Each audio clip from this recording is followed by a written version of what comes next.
Vital's Bee Practice podcast is proudly sponsored by Maxxis, BergTech, and Industry 9. As most of you know, tires play a huge part in deciding if you make it down a section of trail and control or end up bonsaiing to the bottom on your head. Tires are not the place to cut corners, and Maxxis offers a massive range of models to meet the needs of any rider. They've built their name through racing at the highest levels of the sport, and you can visit your local shop or favorite online retailer to get the same tread patterns and compounds used by the fastest racers in the world. And if it were up to me, you can't go wrong with an ASCII up front and a DHR2 in the rear. Make sure to head to maxxis.com for more. With the tagline Labor of Love, BergTech isn't shy about the countless hours they've invested in developing components that they feel offer riders a true technical advantage. Based in the UK and born out of a passion for mountain biking and racing, BergTech produces a ton of trick parts, from bars, stems, and grips to anodized axles, shock hardware, and saddles. The cockpit of choice for the Santa Cruz Syndicate and many other riders. Make sure to check out BergTech the next time you want to give your bike some deserving love. Tested, machined, anodized, and hand-built by fellow mountain bikers in Asheville, North Carolina, Industry 9 wheels and hubs have become synonymous with quality and durability. I don't know if there is a noise as iconic as the buzz of an Industry 9 hub. They offer wheels for every budget and riding discipline, from dirt jumping to gravel riding or e-biking, plus you can get crazy with customized hub and individual spoke colors. So if you've been dying to build that Rasa-themed bike or some sweet rainbow wheels, Industry 9 has got you covered. Make sure to head to industry9.com to learn more. Hello, everybody. This is Dakotah Norton. This is the Bee Practice Podcast. This week, we're going to talk about Leger. the World Cup, the Les Gets World Cup. Let's Wait, get. you forgot our sponsor plugs. Yeah. I would like to thank all of our sponsors. Maxxis, Industry 9, and BergTech. I say we run with that. Now we have an intro. I don't even have to say it. You like that? You like that? Oh, Dude, I'm totally the intro guy now. you've definitely got a better radio voice, whatever you want to call it. Announcer. Announcing voice. Yeah, Nice. I sound like I'm asleep no matter how excited I feel inside. So You gotta really say it out of the bottom of your chest. You really got to come with that. You know. I usually plug my nose when I talk. If you guys haven't noticed. Yes, That is what you sound like. If you can't actually see Tanner, he is plugging his nose during all these podcasts. I accept my nasaliness, you know? You know, after spending a lot of time around different influential people within the bike industry, I've come to realize, like, Matt Jones, the YouTuber, like, as soon as it's time for him to, like, put a pitch together or do anything, dude, he just comes with it. Like, he has, like, his normal voice, and he's pretty mellow, and then as soon as it's time to, like, turn it on, he just cranks it over. Dude, that truck starts. That's right, baby. That ain't no diesel on a cold morning in Tennessee, baby. Dude, I tell you what. She purrs. But yeah, maybe I can do the intro. You know, I'm the intro guy. Yeah. You know, we've never talked about it, but I don't need to be designated with intro the guy. If legally it doesn't. That's true.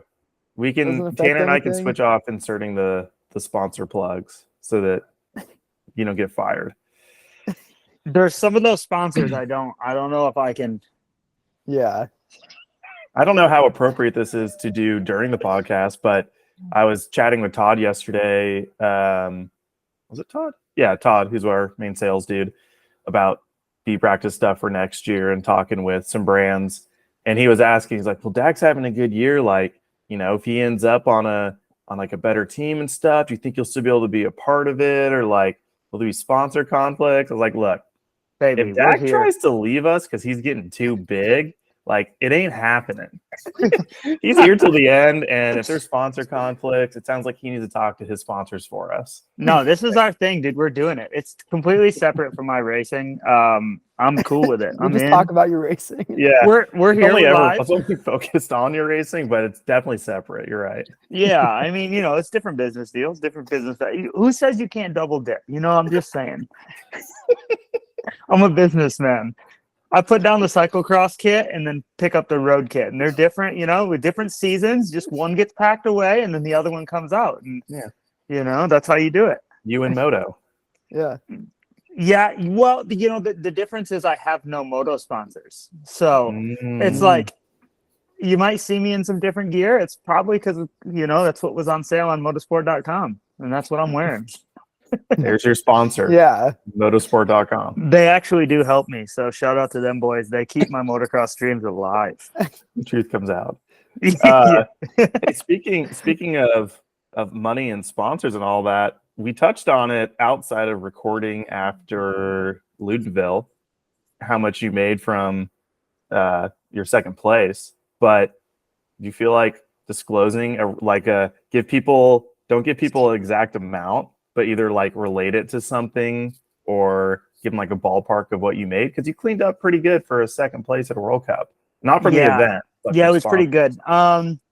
Obviously, like Intent has a bonus program, and then I get some bonuses from some of my other sponsors. I have, and honestly, like, I mean, I don't know how much I can actually share, but let's just say if I come down out of the top 10, your boy is not making any money racing. Like, it's got to be in the top 10 to break even on the weekend. And then I have a couple other sponsors that throw a dog a bone and help pay some bills if I can put it on the podium. So it was good, dude. Put it this way, the dream of your boy getting a new 300 SX is coming true. That's what I'm talking about. and then maybe paying for a couple trips to go ride it. So it's pretty cool. I mean, Intent is awesome about racing in America, and if you're winning in America and you're on the World Cup podium, they take good care of you, which is really cool. The carrot is definitely out there, and that makes things a lot cooler to try to step up to the plate and put it on the box and try to do well.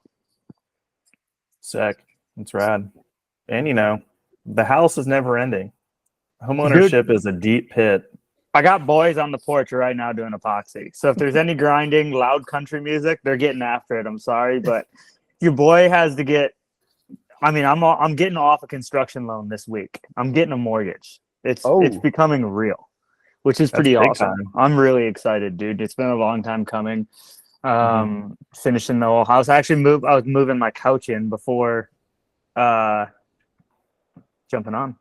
Sick. Dang. That's exciting. Congrats. How long ago did you buy your house now? Or whatever you would like to call it when you bought it. Like 2 years. Has it really been that long? But it was like burnt down. Yeah. I had my house for a little over. I've been working on my house for a little over a year. As far as like building it, I mean, I gutted it. Like, I don't know. A lot of people probably don't know this, but I thought it was a great idea to buy a half burnt down house and renovate it. I found a piece of property that was pretty sweet, pretty close to Windrock, and where I could have a pit bike track and build some jumps. It was kind of in the country. And when I was looking, everything was like really expensive and way too much property and too big of a house, and I couldn't really afford it, or no property and I couldn't find like in between 3 acres and 20 acres.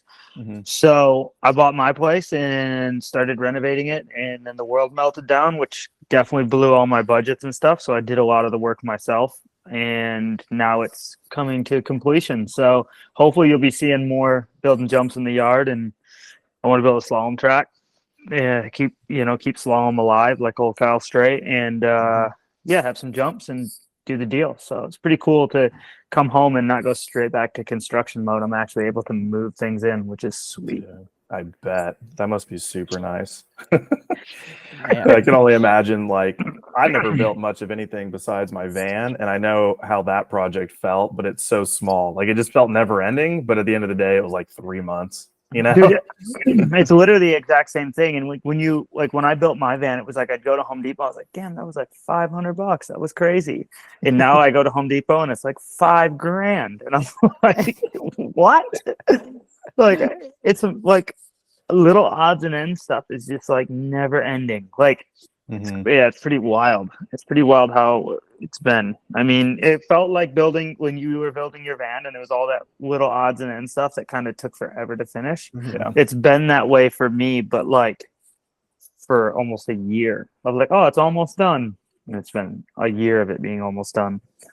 Well, we'll have to get old Vital MTV Cribs out there to do a walkthrough once it's all done. Yeah, dude, pull up. It'd be way cooler if you did. That was one of my shitty ideas that Spomer kind of shot down. And I was like, you're probably right. That does sound stupid. Dude, we can have the house up here in Bellingham. That's the best thing about mountain bikers is they live various lives. Yeah. Well, dude, a There's lot of the a dudes wide range. hide. I know there's definitely dudes with like supercars that you wouldn't expect and like Mhm. nice houses and stuff, but they keep it so private. Mm-hmm. I mean, I know a couple of the boys, I'm not saying any names, but went and bought some matching R8s on the Yeah. same day and things like that. And I'm definitely, I need about five more wins before I'm going to do that. But I said to Aaron the other day, I was like, dude, how sick would it be to have that Porsche? And he's like, win 5 World Cups and you can get it. And I'm like, yeah, Oh, You're like, yeah. dang, you're so right. It's not that easy though. Just win a couple. yeah, Aaron with his McLaren. Yeah, he did say that was the worst thing he had ever done. I mean, obviously, I think it's Oh pretty yeah. fair knowledge that he had a pretty sweet car for a while when he was building another one of his houses that I don't think he has anymore. But No. yeah, he's earned it. You know, Yeah. you win that many races. Like you think if you win, how hard it is to win a World Cup. He won a full season. He won with 5 overalls. It's like, brother earned Yeah. it. Like Yeah. by all means, dude. Like you're gnarly. Like live your life. Yeah. You've earned it. I think tough thing is like, yeah, you're saying people are afraid to show people what they have. And it's like I respect Bernard Kerr for it because he goes out and shows people what he has, and it's like he earned it. Like he's worked hard and he's done well at races, done well in business, like starting his team and stuff. It's like you show people that if you work hard and you do well in this sport, you can actually have something. Not that like, oh, the sport's so broke and like everyone's poor all the time. It's like, why is anyone going to get into racing mountain bikes if everyone's poor all the time? Yeah. Well, that's been hard for question. me for sure. Like understanding like that dude lives with a GoPro in his hand and he puts out content like crazy. Like he hustles. So it's cool to see like that side of it. Like also I think racing at a high level, that's difficult. But like you look at like ET3, that dude is, I mean, made a ton of money racing. And I like in an interview, like, oh, don't you have a few GT3s? Because I think he likes to like drive Porsches at the track or whatever. And he's like, oh, I don't really talk about what I have, which is honestly pretty cool because it's so, I think when you're at that level of success, it's so unrelatable to the average person that they just choose not to share it just because of how it will be perceived. Because most people, cannot like understand the amount of work that they would actually have to put in to achieve something like they have. But also at the same time, like people get salty. So just don't share it. I think Eli is how it is. has branded himself as like the work hard in silence and like just show people what you can do on the track and then just only give them what you're doing on the track. Basically, that's his whole brand. Where someone like Bernard is like full transparency. Yeah. And they're kind of both appealing in their own way. Yeah. You need both. You need both. You need Bernard for, like you're saying, Tanner, to give up and coming riders motivation for, creating a better life for yourself through racing. And then it also is cool as like a fan to just have the unknown with somebody like an Eli Tomac. And you obviously know he's made a lot of money. There's no question there. But then the like, what's he done with it? And Aaron kind of had that for a long time. And he got more public with the things he had and stuff. But even still, he's a pretty, closed curtain type of professional athlete. So it is, I think about that with like Amory. Like, I don't know a whole lot about his personal life. And then that documentary that came out earlier this year didn't give a whole lot of insight into that either. But I've definitely heard that like him and Loic, like obviously they're doing well but they're smart with money. So they've got nice things in nice places. But people don't really know about it too much. So like Greg definitely mm-hmm. was not necessarily in the prime of the sport by any means. And if you look up, if you think about like World Cup win, World Cup like bonus money for being on the podium, that dude has been on the podium for half of the races he has raced. Like that adds up, dude. That's like that does add up for sure. Like any no matter what it is. I mean, if he's making $1,000 a World Cup podium, like Still a lot of adds up. podiums. A lot of podiums, and I'm pretty sure it's a little more than $1,000 a podium. So, dude, right? I think about that too with somebody like Greg who's been racing or just been making good money for 2 decades years. now. Yeah. You know, and somebody like yourself, Dakotah, who's 7, 8 years, whatever it is, in you have your first house. You're like becoming more established as just an individual. But someone like Greg, like. He's gone through so many houses and investments and like things that have made and lost money. And I'm kind of like Aaron. Like Aaron on paper has made X amount from racing, but he's also made X amount. His money's made money, Aaron's smart and hasn't had to just rely on bikes to like create the life he has. But let me tell you, those dudes at 5:00 are not signed off. Like Aaron, every time I'm with him, is working. He's never not working. Like the phone never gets put down and he ain't scrolling on Instagram. I'll tell you that. Like brother picks it up for maybe 30 minutes when he has his morning coffee. And then he's literally texting people and doing emails all the time. Mobile, on the go, working all the time. The dude hustles. So it's cool to see. And like literally the GoPro is a part of Bernard. Like he never does. He doesn't like I watched him. The GoPro went out of his hand into his mechanic's hand on running to the starting gate on his helmet, dropped in for his race run. Never like GoPro never stopped recording. I want to know what type of batteries he's got in that thing because I can't make my GoPro last more than about 8 minutes, and he can record a whole day. Get that new Endura cloud storage fees are every month. Oh my god, I know. Now his I think Spomer via somebody else heard that Bernard shoots those as in like every shot. Like he does very little editing. Yeah, he said that. No, he just puts them together. Yeah, he said that in like the Ride Companion, I think. Oh, okay, cool. I think it was on that. He was talking about it. He's like, yeah, I just put it all into a timeline. He's like, I do it because it makes it easier for me to watch my practice footage. Like basically he just like has his practice runs on there. So he just puts them into a timeline. He's like, if I'm going to watch it, like I might as well just like put it out there and make money off this while I'm watching it. Yeah, that's nuts. It's crazy to me because I'll skim through his vlogs on a race weekend just to try to gather something from it. But he has full runs in there. And after I've watched a track preview 3 or 4 times, I'm kind of over watching a GoPro run of it. Yeah.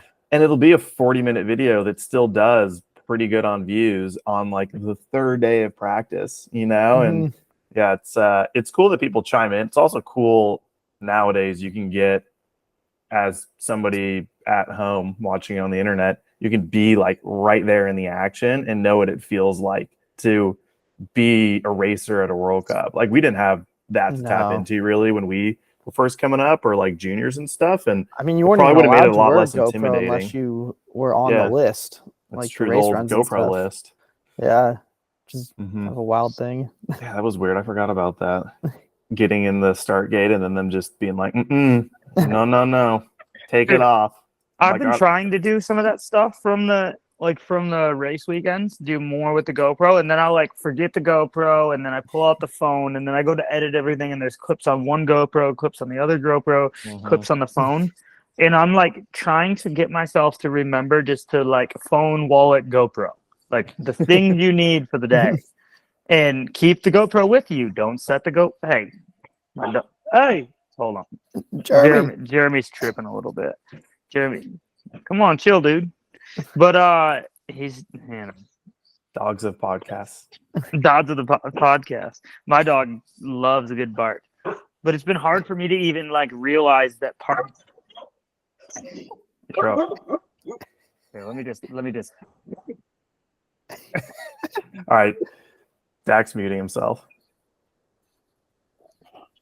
Usually it's me and my dog in the background, especially now that we're in a new spot and there's a gate that gets into both of our units here, like our place and our neighbors.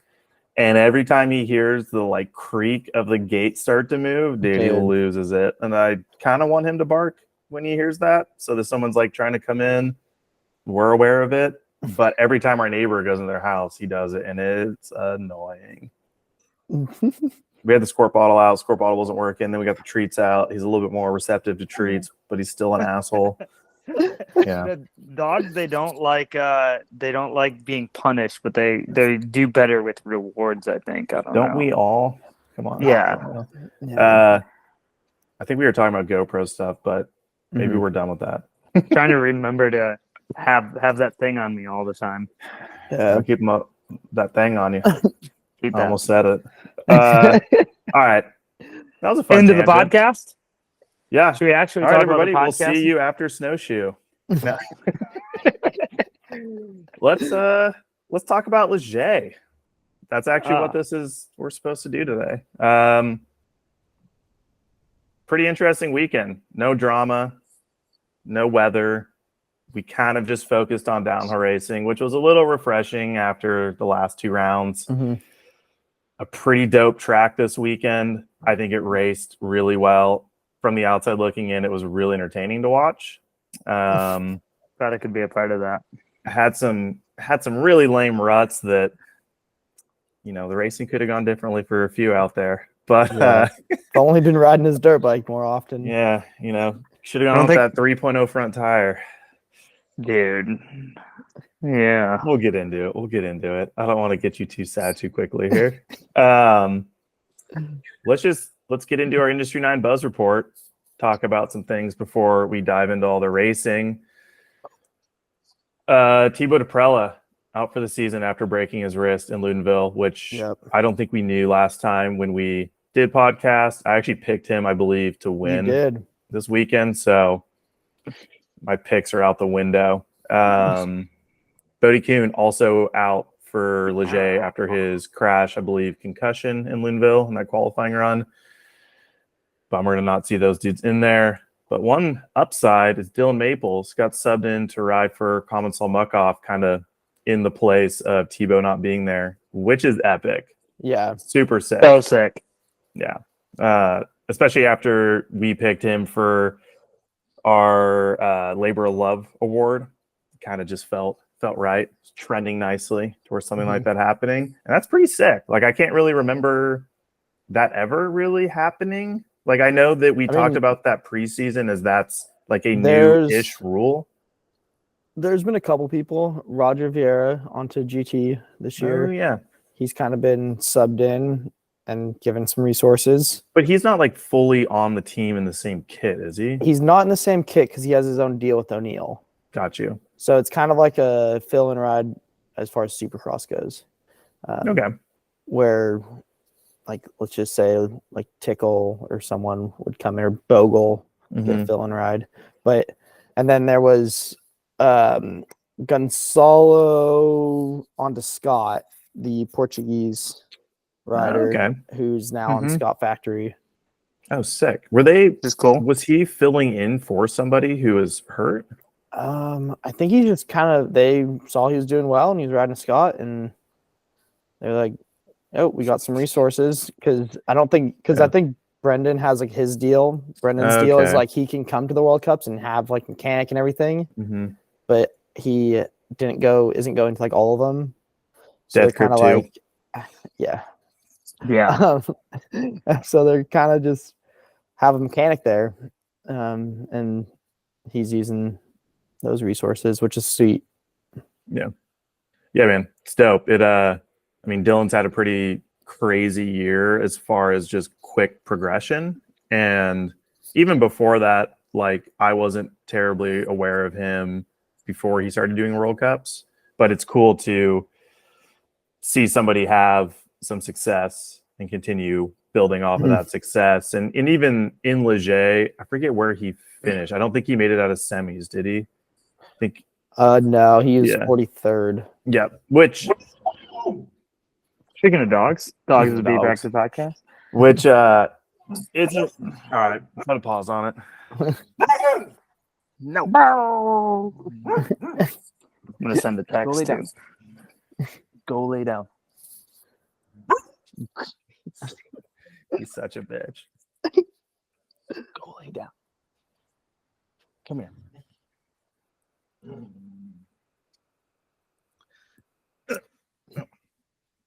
Okay, where were we? Dylan Maples, even though he didn't make it into finals this weekend, it still was, more experience. Good experience in that he he didn't get on that team and then just like was way off the back. He was still in the mix.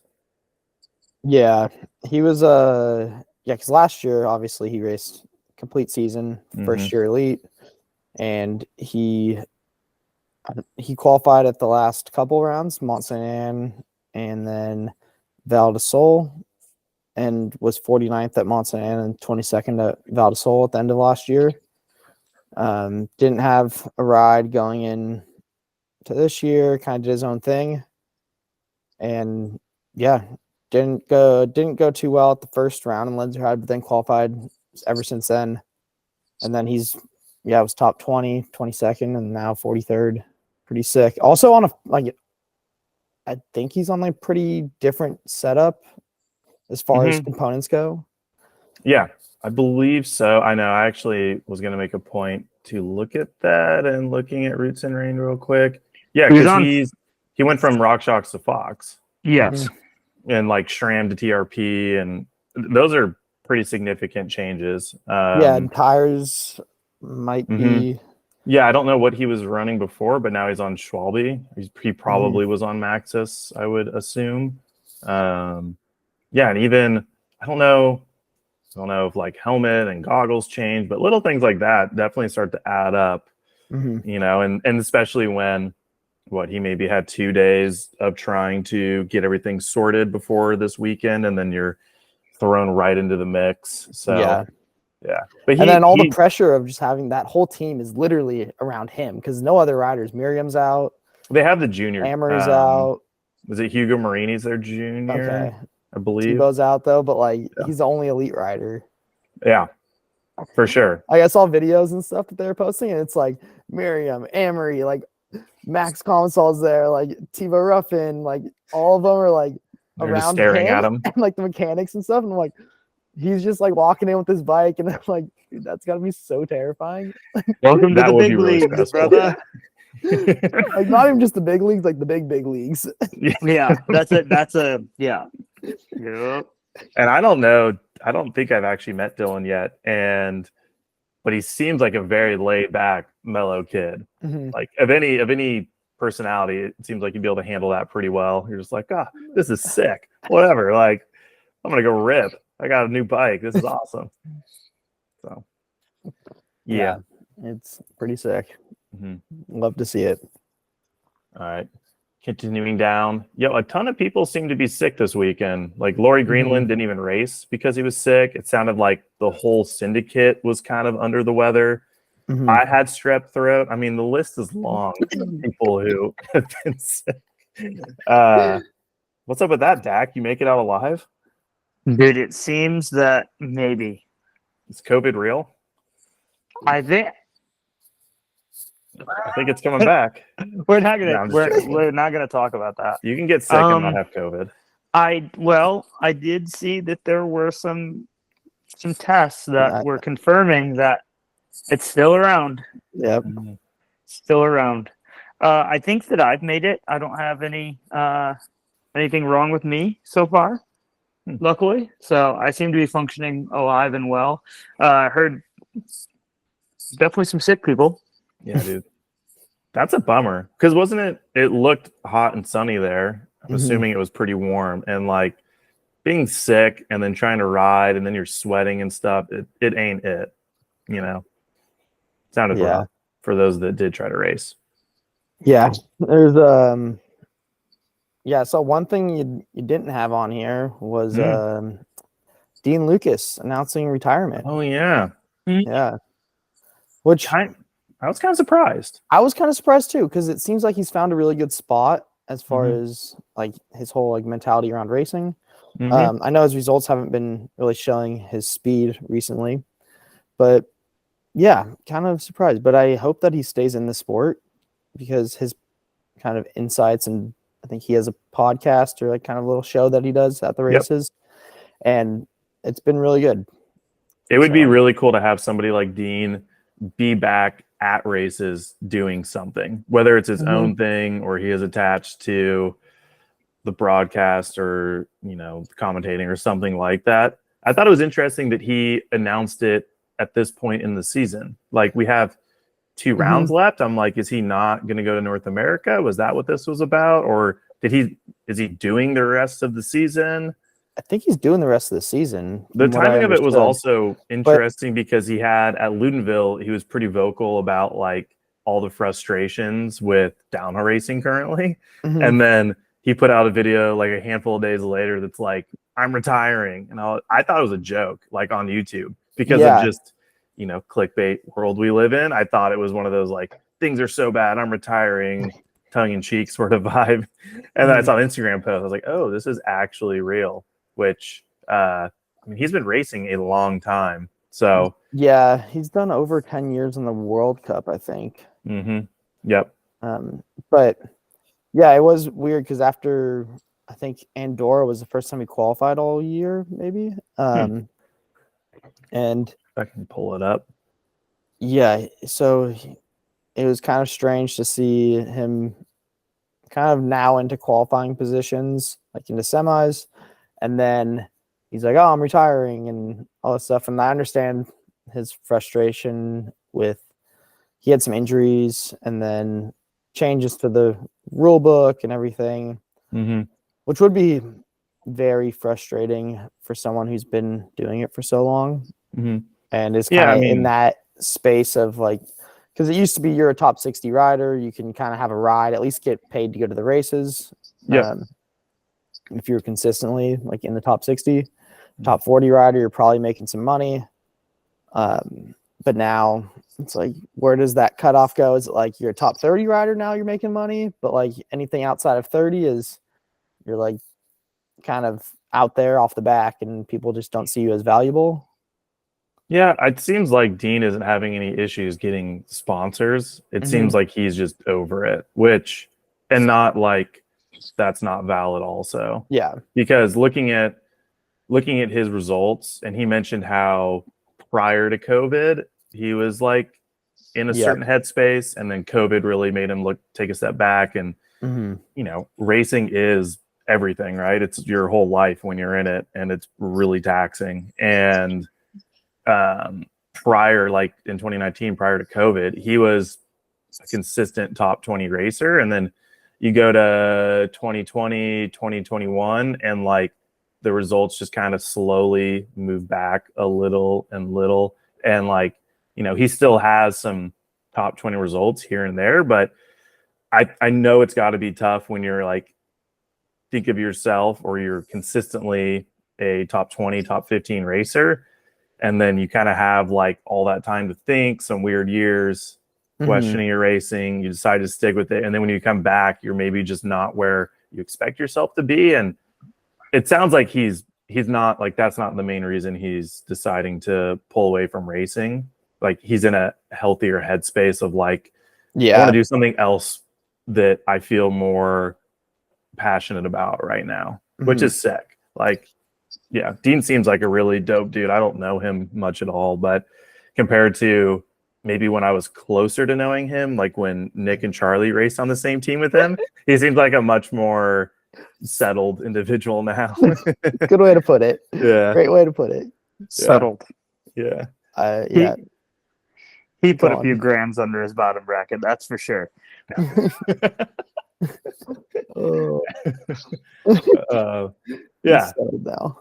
No, dude, we better see him at races still because especially he already is pretty not afraid to put his opinions out there. And I'm sure that once he's not as attached to being a racer between the tape at World Cups, hopefully he just really starts to land the stuff. And he has, different access than any of us would from having been a racer super currently, Yeah. Yeah, dude, he could let it all hang out after he retires. That's for sure. It is very true. I know. What they don't want you to know. UCI World Cup downhill. Man. Illuminati. All right. Keeping going down the list here. Frida. She had a bike check come out from Andorra, and she strapped a pound of weights to her bottom bracket. And I thought that was some of the coolest shit I've heard in a while, because I think people don't get it. I feel like most people are like, I don't understand. You're putting more weight on your bike. But she's a lighter rider, and she's riding really gnarly rough tracks. Like, keeping your bike to the ground and calm is great. It's a wonderful thing. You ever rode an e-bike? I did once. Planted. Yeah. Nah, she said that she could see where she was going again. Not getting head shake. Her eyeballs were not head shaking. Yeah, I mean, I'm not an expert on VPP suspension by any means, but those bikes definitely ride a certain type of way that I could see adding some weight, calming the bike a little bit.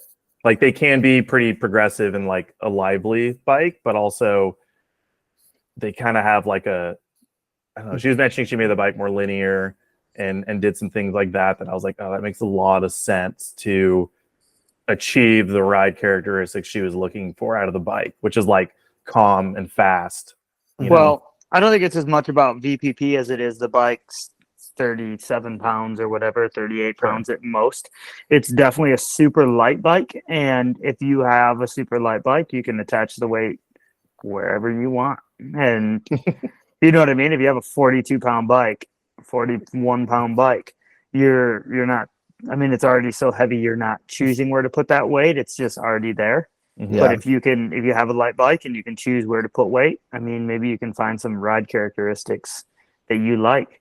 And I would say that the V10 is a very well-rounded bike, but I would also say at the same token, like, there are other suspension systems out there that do better at some things. Whether that helps you go from the starting gate to the finish line faster, I don't think that they're having any issues doing that. So, that we can leave that to debate, but it's definitely cool when you can attach the weight down low under the PB. Makes a big difference. Yeah, that's pretty sweet. Has she ridden the new V10? No.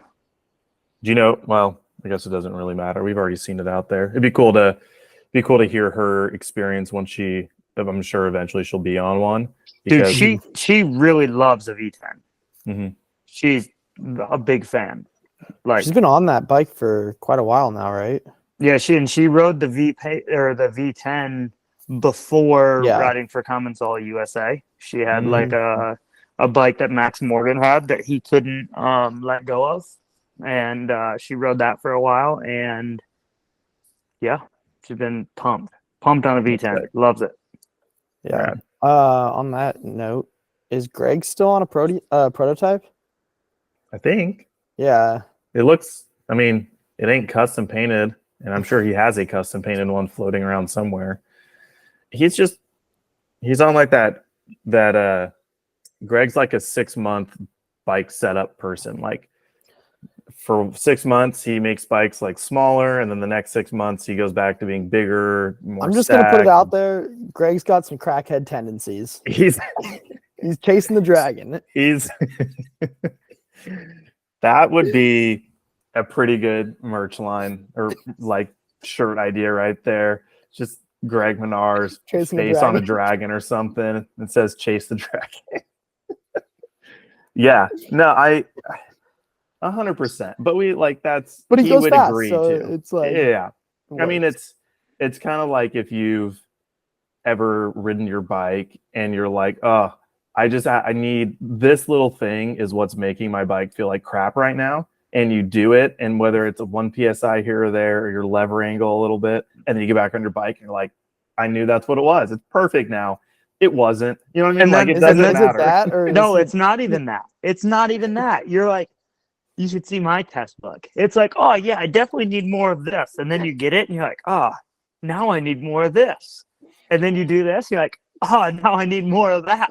So it's always another thing. Yeah. Oh, my bars need to be higher. Oh, now my frame's too short. And then your frame gets long enough, and it's, oh, now my shock's too stiff and my front end's diving. And then you get to, and then oh, my rear end's too long. And then you shorten your rear end. And it's like, Is this how you explain just stop. the photo I saw from this weekend of like 5 10 mil stem spacers? Because that's what I know it's not. I know you're on some shit with like your high bars, but that's what it makes me think of, is you just being like, now I need a little bit more of this, and just slowly over time your bars just keep going up a little bit and a little bit. That's Where do you get stem bolts that long? Well, here's what I did. Ace Hardware. I'm gonna run you through this. Okay. Da Vinci Wilson. Mhm. Two bar spacers. Then I went to 3, 6 millimeters longer. Then I went to 4, and my shock was too soft. More progressive linkage. Right? Whatever. Finished. That's how far I made it on the Wilson. Then I got on the YT.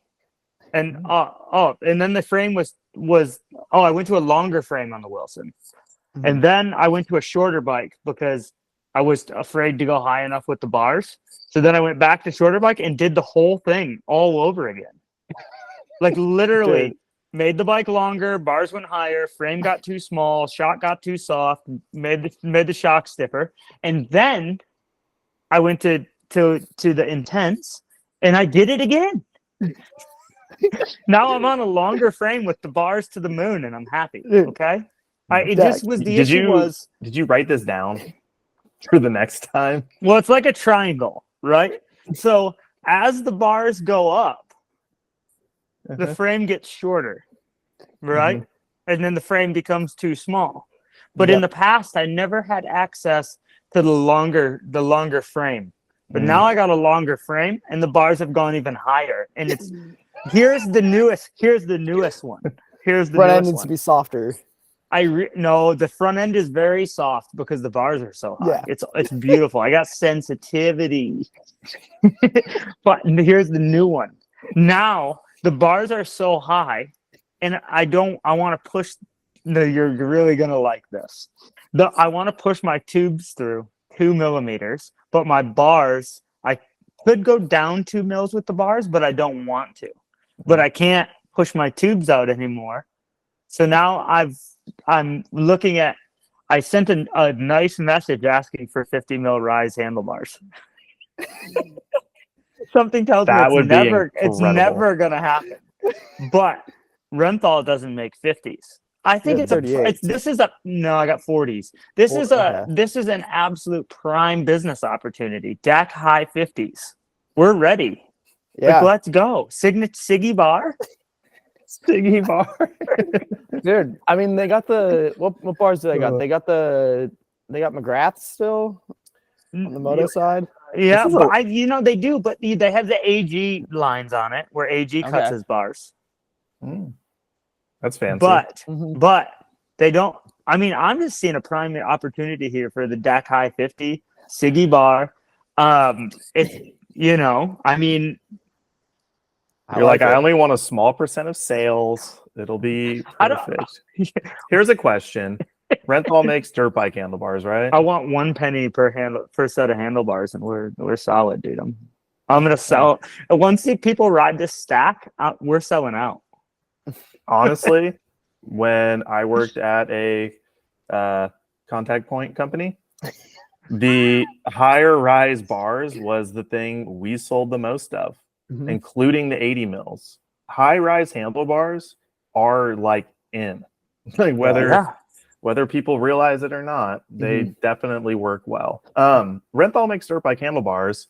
I don't know what bore clamp size dirt bike handlebars are, but 4, or you can get oversized. Why don't you just put dirt bike handlebars on your bike? They have to make like 50 mil rise bars. The back sweep is so much on them. Dude, imagine if I just show up with a crossbar pad. I mean, it would be super fitting. Dude, I've been talking about these shrouds. Yeah, you might as well put a tank and shrouds on, maybe a fender. Dude, Let's get you a THE front fender. I have a front Oh. fender, a rear fender. I got a number plate. The thing looks like a dirt bike. I got high bars. Like now I'm just gonna put a tank on it like a Harley. Yeah. I think the crossbar pad would go good with a THE front fender. It really would. Yeah. But Dak, on this More branding. you want smaller, bigger, all this stuff. I've been at the point where I've hit my rock bottom of like how small of a bike I can ride. Wow. No, We've been waiting. you must have low handlebars. Dude, I Yes. had to lower my handlebars because my bike is so small. That's literally a thing, Yeah. actually. Mhm. Like, Mhm. So now I'm like, I have to go. Now I'm trying to get a bigger frame. I'm trying What's to go your back reach? large. 445. Down. Lower? No, What bike are you riding? So I have a medium Scott Gambler, Wow. and it is And what year is it? it's a 22. I mean, it's the same. It's current generation. Wow. And their medium is below 445. Let me see. The medium is really small. It is a where's the reach here? Medium. It is a 430 reach. My girlfriend Seems is riding a very longer fine. bike than you. Yeah. And so Good. now you have been riding in Oakland too long. I hit rock bottom. So now we're Man. looking for the but the jump up is a 460, which I think could be good. That And then- seems And some fine. bigger bars. yeah. Small. It's small, but for you, I think it'd be fine. Yeah, because when I was on intense, I had a large and it was too big. I was getting the rocking horse. Dude, your bars were not high no, my enough. bars were high. I had 38s, clamps at the top, tubes at, This to the tangent's too top. much. and then I had Plus five. 10 stem with 25 under? I had 5 and I had 10 at one point. I had 10 at one point, and then I went to 5 and settled at 5 with 38 Not high bars enough, and dude. a riser stem. I think my stem was plus 5 or 10 as well. Not enough. So Well, we were we up had there. our enduro bike test sessions take place this weekend. Well, that was and big and tall as well. Enduro bike test session, big and tall. big and tall. Big and Well, tall it was version. we had extra large individuals on extra large bikes riding them, and they all, for every bike, put higher rise handlebars on than what came stock, which was part necessity, part personal preference. But one of the big conversations from this weekend is that just stack height. Like, bikes don't have enough stack, especially as you get on bigger frames, which is something that you can go on site and people in the forums have chatted about before. I think somebody did a nice comparison of how reach grows X percent as you go up, and how stack, the growth by size, is like half what reach is, or, it's extreme. It does not translate the same as reach does as you go up in frames. And like, I hopped on every bike. I always ride a large generally, and all the bikes, the stack felt sick. I was like, this bike feels so good. Like, I feel so sat in it, but then it was way too long. I'm like, if they just pulled this thing a little closer, and I felt this sat in every large, it would be, for descent focus bikes, it would be the sickest thing ever. But yeah, it was pretty funny. Charlie and Lear, just every bike, they're like, it has to have higher bars. If it has 20 more rise bars, it needs 30. If it has 30, Yeah. it needs 40. Like, every bike just needs higher. I don't think any large. Who was testing? Charlie Harrison?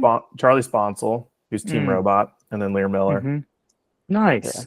It was Couple sick. big guys. Yeah, because so Johnny was originally supposed to be a tester, broke his collarbone at Crankworks, and he had surgery and actually ended up being able to ride a lot more than he thought. So Lear subbed in for him, but then Johnny was still able to test and ride, it sounds like. So should be really sick.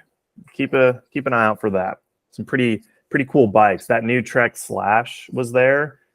I got to see it on the day that it launched. I didn't get to ride it, but that thing looks kind of like a weird rocket ship with every adjustment you could ever want. I definitely want it. It's very cool looking. I hate the thought of pedaling a bike with an idler, but it is pretty trick looking. Yeah. Okay. Move on. Yep. All right, there's a few more notes here. I'm going to breeze through a few of these so we can touch on the last bullet point. Reese Van Leuven had a biggie get off in practice. I think practice. Dude, she did it in front of me. What? Oh, no way. Time training. Watched it.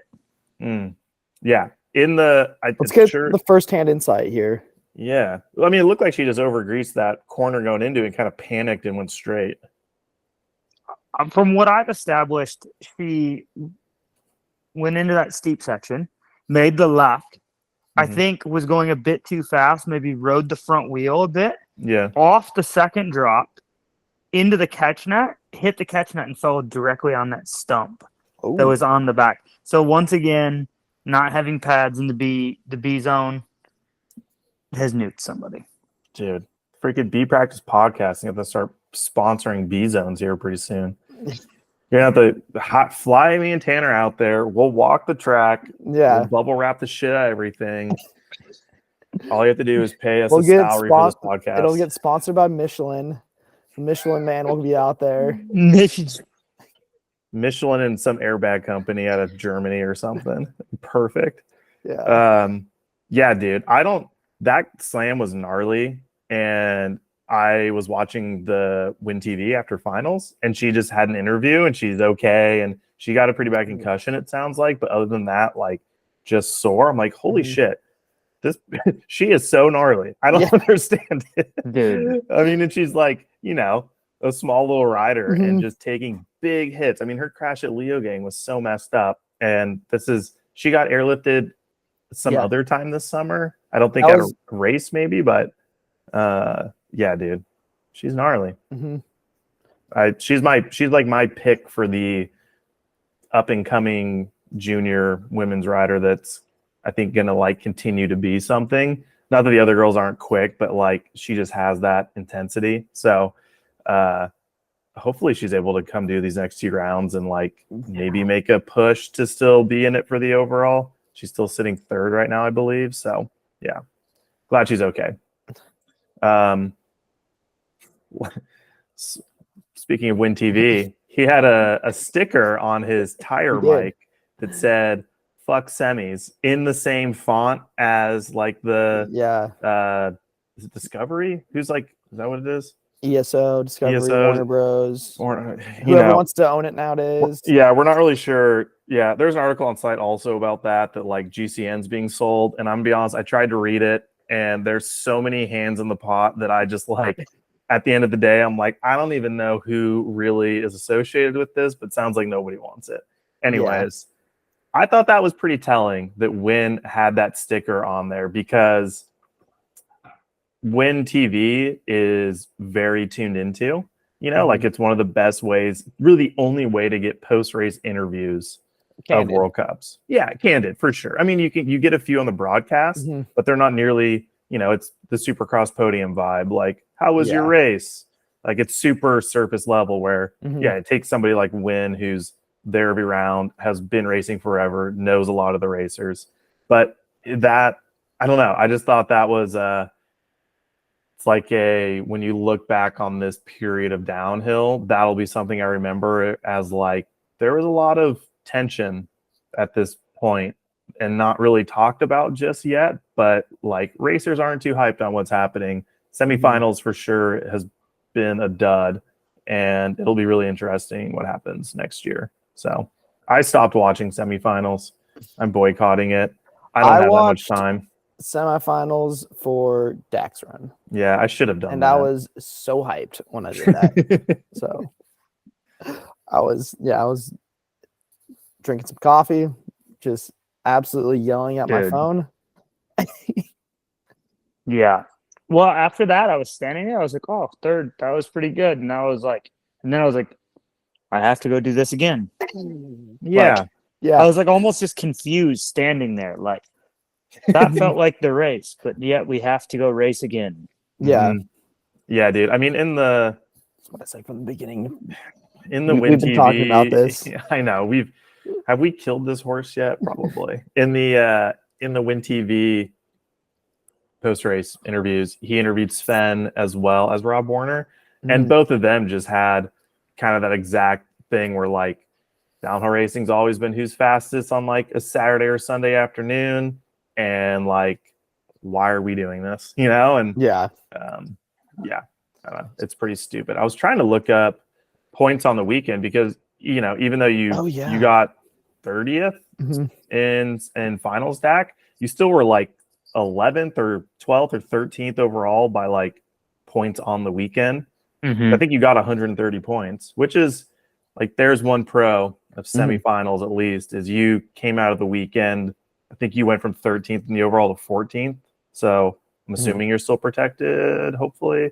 Do you know? Yeah. No, I don't know. Nobody knows. All I know is if I'm 14th in points and I'm not protected, Something's wrong. I'm swinging. It sounds like something's wrong if that's the case, Yeah, it sounds like somebody's messed something up somewhere. Yeah, somebody's prioritizing something else that we don't know about. Yeah. All right. Last thing before we get into the track. Danny Hart in shorts. Was Danny Hart in shorts? Danny Hart's was in shorts in finals. I think you need to look. I think you need to go watch. Okay. Put a pause on this real quick. I'll come back and cut this out after the fact. Okay. We checked. Danny Hart was definitely in shorts in finals in Leger. Well, what I was about to go into is that the shorts bounty has become official now. So somebody online commented on the raw from juniors the first day of practice, basically commenting like, hey, I told so-and-so who's racing this weekend that like, if he races in shorts, like he'll make money or whatever. I just want to know if this is real or not. And so I sent it to all of us, and we basically came to the conclusion that not for Leger, but we're going to honor this in snowshoe, is if you're a junior and you race finals in shorts and you get on the podium, you'll get $500. But you have to go on the podium with shorts on. Metcalf. And Dude, my boy. And in either, and that's for men's and women's, and the same with elites, men's and women's. If you make it to finals, so not qualifying, not semis, but finals, and you just race finals in shorts in elite, you get $500.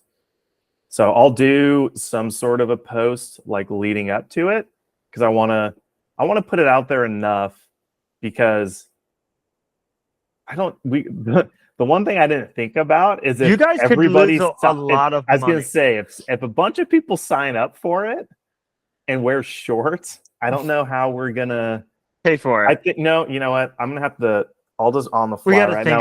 On the fly, I'll add an extra bullet point for it's whoever does for this. It's whoever does best. So like, I think like if you get like there should be like a podium, like top 3 or something. Like it should kind of.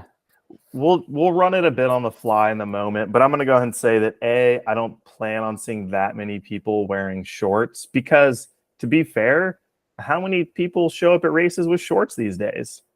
Do you have shorts to ride in, Dakotah? I own scissors. That's it. And that is not breaking the rules, because if people are in cutoffs, oh, what a beautiful thing that would be. You know who I seen in cutoffs the other day is Richie Rude was in a set of cutoffs, out pedaling in cutoffs. Like, you mean like jeans? No, cutoff race pants. Okay. I was gonna That's like, but fully scissored off. I got this rule with enduro: if you're riding a trail bike, you got to be in shorts, unless it's cold out, like really cold or muddy. No, like that's a losing opinion. I'm pants all the time. No, I am riding in pants. If I'm, dude, I have pedal pants, and they're beautiful. Pedal pants. The honey pea pedal pants. Dude, why is that not? Some brand needs to come out with that's the name of their trail pants. It's just pedal pants. All right. Well, I'll 1 penny per sale. I will record this. This is really patent pending. What I don't know, TM, whatever you have to do. It's copyrighted. Pedal pants, you owe me. I love this. This is great. All right. Well, we'll see what happens in snowshoe. There might have to be some extra bullet points added, because we ain't paying out a ton of people. So I would be blown away. Like, my hope is that in like elites especially, you end up with some racers that are more privateer level and are like, this is my chance to make some extra dough, you know? So we'll see what happens. Yeah, it's pretty funny. And then next year, we'll start this at the beginning of next year. And I think it'll just live like the first person to do it. It won't be like every round sort of thing. But it's pretty funny how this has actually become a real thing. You know, maybe this is what downhill needs. A little bit more fun here and there. Yeah. It doesn't have to be all I think serious. they do. I think they do. I think there needs to be a little more fun being had. Make downhill fun again. Fun again. Yeah. Fun again. All right. And then do we get like the bounty on the pressure suit? Man, we'll have to. We'll keep moving on after the shorts one goes down. What would be great is if by next year we can come up with like some sort of trophy, you know? Like we were talking about how you can just go online and find like blank shorts or whatever and get like prints done on them. Just get some really insane shorts made for somebody, you know, and you get the shorts bounty. And this isn't like we're not making fun of shorts because I ride in shorts. I'm a shorts guy. I mean, probably what I'll do when I do a little article on it and post it is I'll just find photos of all of us wearing shorts racing because they exist, you know, like Austin included. We all wore shorts for a lot of years. My best World Cup finish, shorts. Yeah. I wear shorts right now. I sweat too much. I think you had like factory giant shorts. I did. Yeah. Factory shorts. They were crispy, sublimated. I got logos on my thighs. That's how you know you're doing good. I think I went to shorts because I was moto pant guy for a season. You know, I went to pants because I got sick of my knee pads being blown off when I crashed. Yeah, because that's because you're wearing a certain brand. It's a TLD problem. Yeah. Okay, you're Honey P now. Relax. Hey. I actually never had to wear those. I remember them being developed when I worked there, and I'm sure they're 1,000 times better than they were. But yeah, the knee pads. Yeah, just all the protection. Well, outside of helmets. But okay, let's keep this moving along. I think we're actually here to talk about Leger. We've like kind of done a little bit of that. Max's make or break section. Dakotah, what do you got for us? Where do you think this weekend was won or lost on the hill? First 2-3 corners. I like that. Sometimes I wonder how much time you put into this, and then you drop some shit like that, and I'm like, yeah, you're right. Yeah. The rest of the track was there wasn't a ton of line choice. Like there was good line choice, but there wasn't like there was a clear best line. No, not really a clear best line. It was just like the lines were very similar speed, and you just had to execute the line.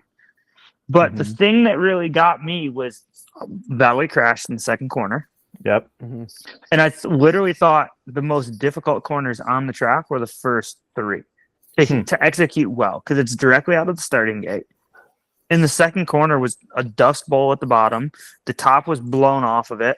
There was no clear line through it. And it was just the one section you've seen World Cup racers not look like World Cup racers. It was difficult. Well, and it was really important, it looked like, to hit them well because you had that long uphill off camber. Uphill. Yeah. You've seen some dudes have some panic pedals across that. For sure. Like they realized that they really weren't off to a good start. And it was just a lot of speed after that. And even after the long straightaway, that left-hander was super tough. So, yeah, I just thought the first few corners straight out of the starting gate, bringing intensity and executing was difficult. I like that. Yeah, I think those looked really awkward. Like you saying that now makes me think back to watching a lot of people go through there with some interesting body English and a lot of hesitation. 100%. Well, how would you describe the rest of the track? I'm surprised to hear you say that there wasn't much line choice, but then again, I guess that makes sense that while there were a lot of lines, maybe the differences between them really didn't add up to a whole lot. Like from watching GoPros and Raws and all of that, I was hyped on the track because you saw people doing a variety of things versus just funneling into like one line for the majority of the track. But I don't know. Did the track just develop to where it was pretty easy to determine where was fastest to go? You know, there were a lot of catches, and traction was. I think when the track is that loose and slippery, you're going to go where you have something to turn off of. Yeah. And in that case, that one main line was definitely like very good, just because there's going to be so much dust laying on both sides of it. That makes it pretty difficult. So I wouldn't say that there was a lot of lines, as in there was like an A, a B, and a C line, but at the same time, there was multiple ways to execute that made for good racing. But you were definitely searching for catches. And on each side of what you would call the main line, it was hard to get out or turn across it because there's big dust piles, which is where you've seen me make a mistake. Where I crashed, I was trying to go from one side of the main line to the other. Mm-hmm. And so I was actually like I was coming from the outside of the rut into the rut, and then I would push in the rut and kind of get out before the road gap to not, because it pushed you like almost off the track, and it was pretty holed out. So when I went to push to kind of hop out of the rut, and that's when I wasn't all the way in the rut, and I was on one of those big sand mounds on the outside of the main line that when I pushed, all I did was just wash myself out. So getting out of the main line was difficult for that reason, because when it's really dusty, so many riders go down the track. It's just you if you're in the main line, there is the most amount of traction because it's not deep powder. That makes sense. Yeah. It was you especially watching like Joe's helmet cam following you and then seeing you in some Raws, as well as like Loic comes to mind watching him in practice. It looked like doing what you're talking about, where when you decide to maybe engage that main line, but then riding just outside of it in some sections, either smooth out or straightened out or help you carry speed a lot. Like I saw a lot of clips of you and Loic and some other riders like those little inside lines where like you watch it back again, you're like, that was pretty sneaky. Like it might not be a lot, but that shit starts to add up versus the dive in really hard into those dusty bomb holes that, you know, usually do hold more than you might expect, but there's a level of getting bogged down from those. Yeah, absolutely. They just suck speed. That's always the game. That is World Cup racing. Where can you sneak out of the holes to make up 3/10, 3/10, 2/10, a tenth? And at the end of the run, that's how Loic goes 1.5 seconds faster. Is because he's just so finesseful. It's just barely getting, ever so slightly cutting corners and getting out of the holes. A tenth, and then flip pressure, where pushing before the hole on weighting the bike over the hole. That's where, like, anymore, the tracks are narrow and the main line gets blasted. So winning races is foot pressure. Don't bog the bike down. Where do you? I'm looking at splits right now, and Jackson Goldstone had a fairly average and slow upper part of the track, and he went super fast in sector 3 and 4. But there was also quite a few other riders that were a little bit back at the top, and then what section was it? Kind of in the middle bottom, you had the kind of jump into the like offset jump landing that you could kind of like skim the left side of the lip, and then it went into like kind of look like a flat right hand rut to left. But like kind of from there down, it seemed like Jackson, especially, I forget who else, maybe Loris, like a few people went really fast and made up a lot of time in the lower bit. Like last woods before then you pop out to the long off camber in the grass. Was there something about that lower bit that people were able to make time up on? I don't know. It was really surprising. Like looking at Jackson, his third and fourth split, his fastest at both of those compared to who was second. Two different riders were second at each of those splits. He was like almost a second faster than anybody else. I think if you watch the race from even Ludenville, like if you watch the GoPros back to back, Laza and Jackson, he is in. If you look at historically, he made a big mistake in the last corner at Leogang. He's been good at the bottom splits because he's committed all the way across the finish line. He doesn't care. He just wants to win. He doesn't care if he crashes. He doesn't care whatever, right? He's in a position where he can, like, for a variety of factors, he's willing to just race to win, and he's committed all the way to the finish line. Where you look at some other riders and they get it home. And I think that that's one reason Jackson does really good at the last splits. He is committed all the way across the finish line. Also, he's very light. So the top of the track was very flat.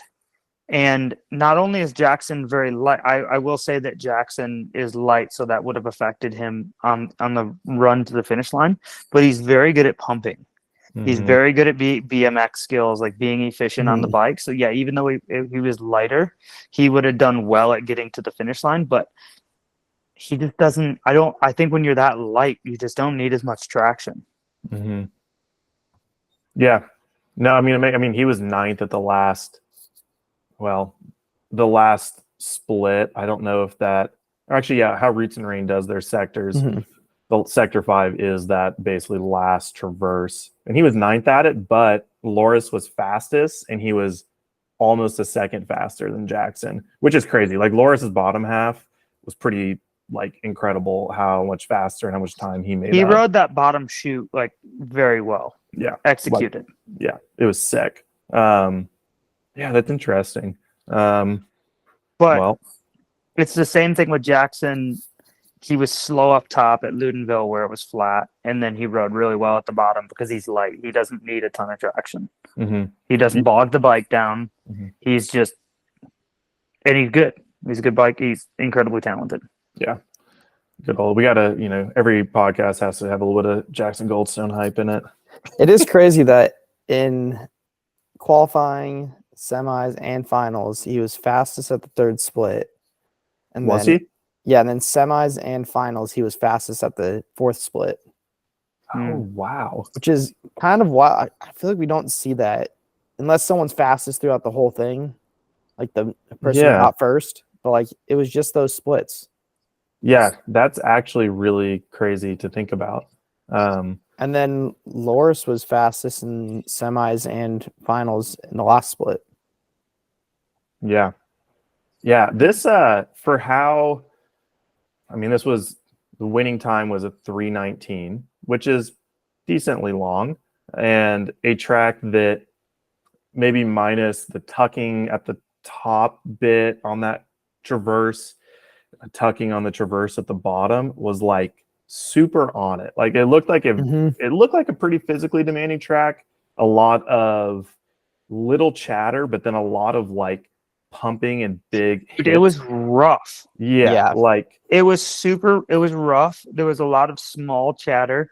I will say here's what I'll give you the low on the track, because every week we have these dudes on the internet that says, oh yeah, oh wow, I can ride my dirt bike around Redbud, and I ride dirt bikes, and the track is just so easy. Let me tell you,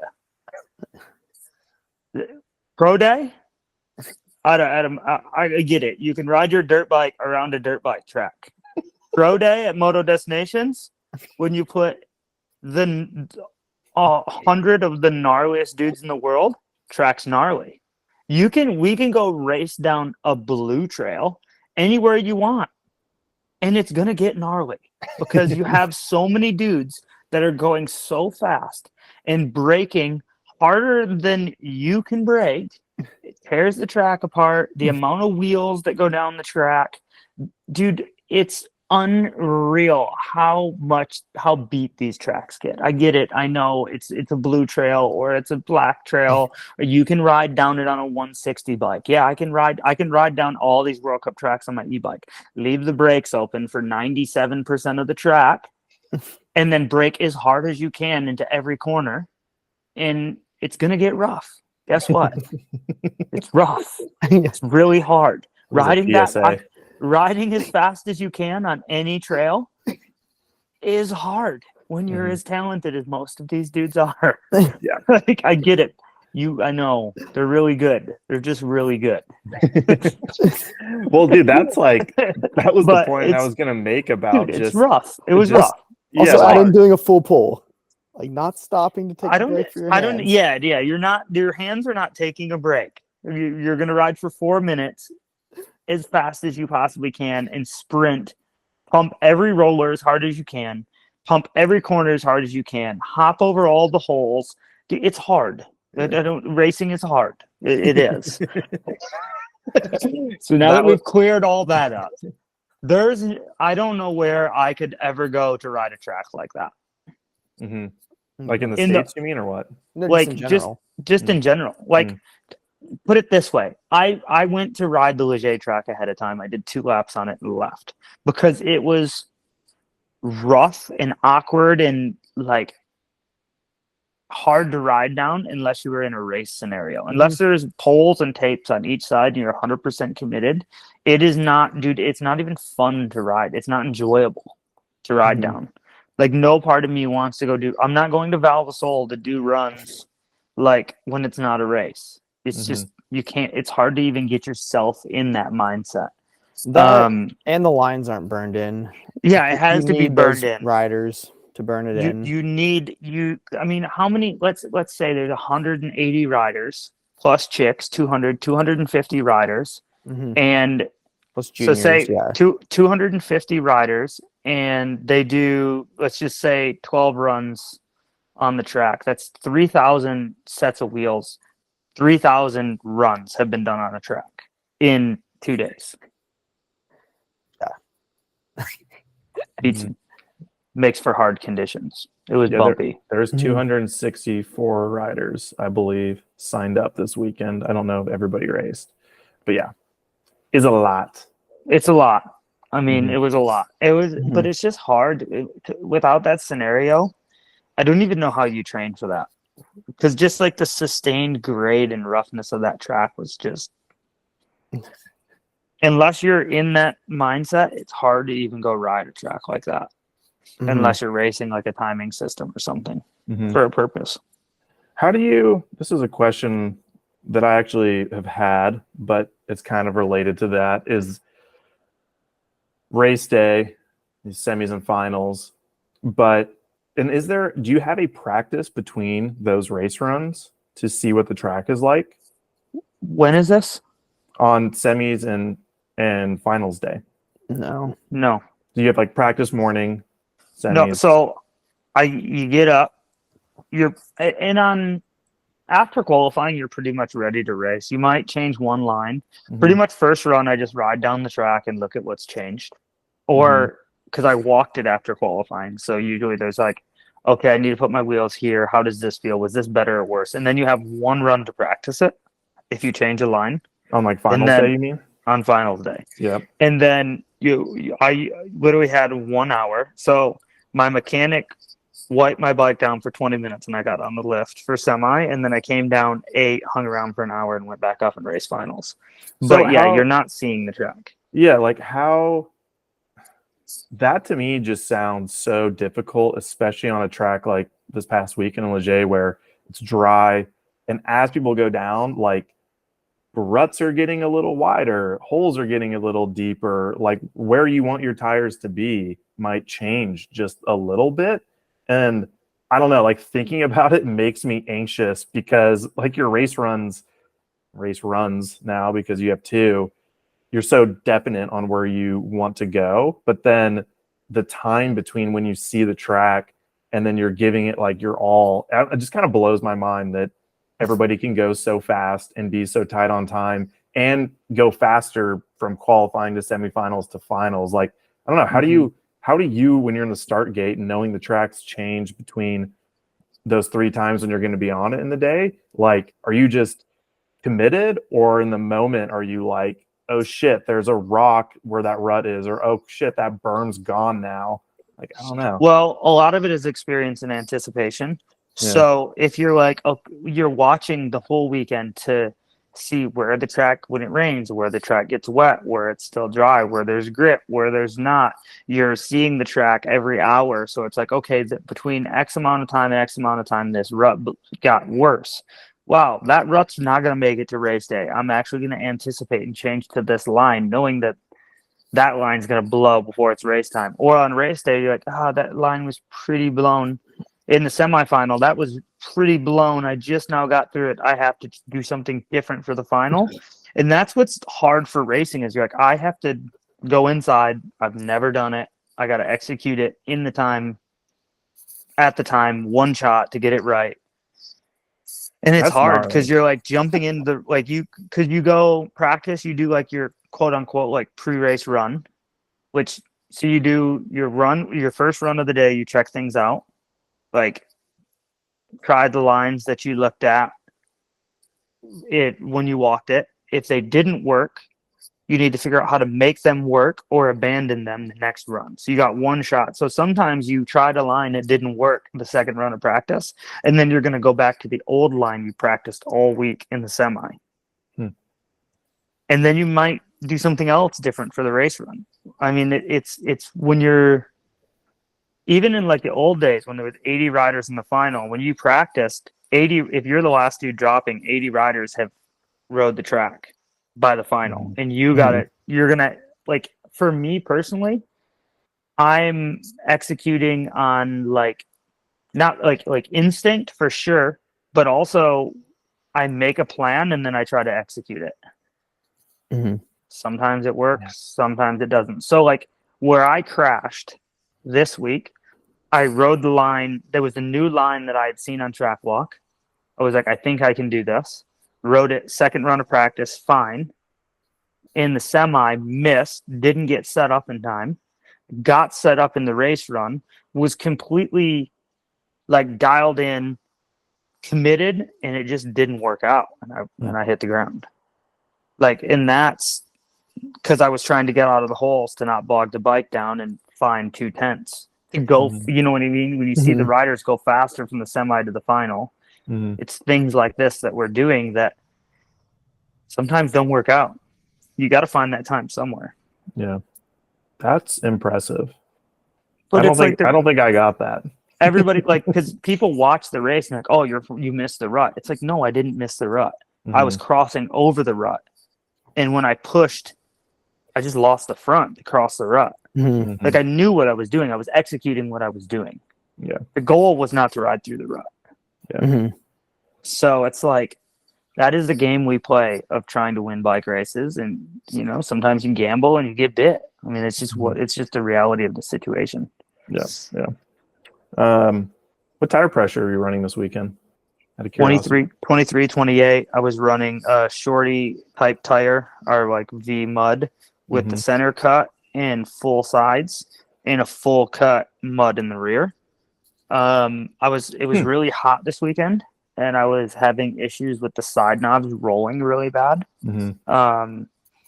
That's the Which game, is typical right? of a mud tire. Yeah. Well, yeah. So, I mean, it was definitely really bad in some corners, but really good in some corners. So I was like kind of trying to ride to the tire's strengths, and it did which made it hard because that knob is so tall and it's soft, made for riding in muddy conditions, and it's 85 degrees out and you're in the direct sun. And even though you try to keep your bike out of the sun, your tires still get really soft. So running any sort of an intermediate or like a short spike is going to be hard when it's warm out, just because the rubber gets soft. Yeah. Were a lot of people running a cut mud tire like that? It kind of seemed like I saw a few of those, but cut dirties, yeah, maybe cut dirty Dans. But a lot of dudes were on like a intermediate tire of sorts, like a DHR2. which the DHR2 has been around for forever. It's super refined, and we're still working on refining our intermediate tire. So we have like a good like fast rolling tire, and we're still working on developing the intermediate tire, which is the MK2. So I've found that I've been pretty happy like on the cut mud quite a lot. The side knob has a lot of side support. So it was just a gamble for sure. And you know, when you have a track that has a ton of powder, hard to pack berms, off camber hard pack, you know, fast rolling sections, but you need good braking, there's no perfect tire. Yeah. Every tire is going to be a compromise on, you know, 15% of the track. So it's just making that choice of like, what's going to be better here? What's going to be better there? This tire has this characteristic. And it doesn't matter if it's V or Schwalbe or Maxxis. There's no tire that's perfect for every scenario on the track. So you just have to like make the choice of what you think is best and then ride around it. Yeah. Yeah. Choose where you want that compromise and where it'll maybe lose you the least amount of time or be the easiest to ride through. Yep. Dang, that's cool. It's funny. I feel like I think I saw somebody like a cut spike when I was in Whistler, and I just hadn't seen like a mud tire in so long. I was like, dang, I forgot those even existed. Dude, they like a cut mud rips. It does. It doesn't roll fast, but it rips. I love seeing people like the wet scream now is like kind of made a comeback. Like an actual mud tire from Maxxis and not just a shorty, because a shorty isn't like an actual mud tire. So it's like, yeah, kind of sick seeing the wet scream in the pits.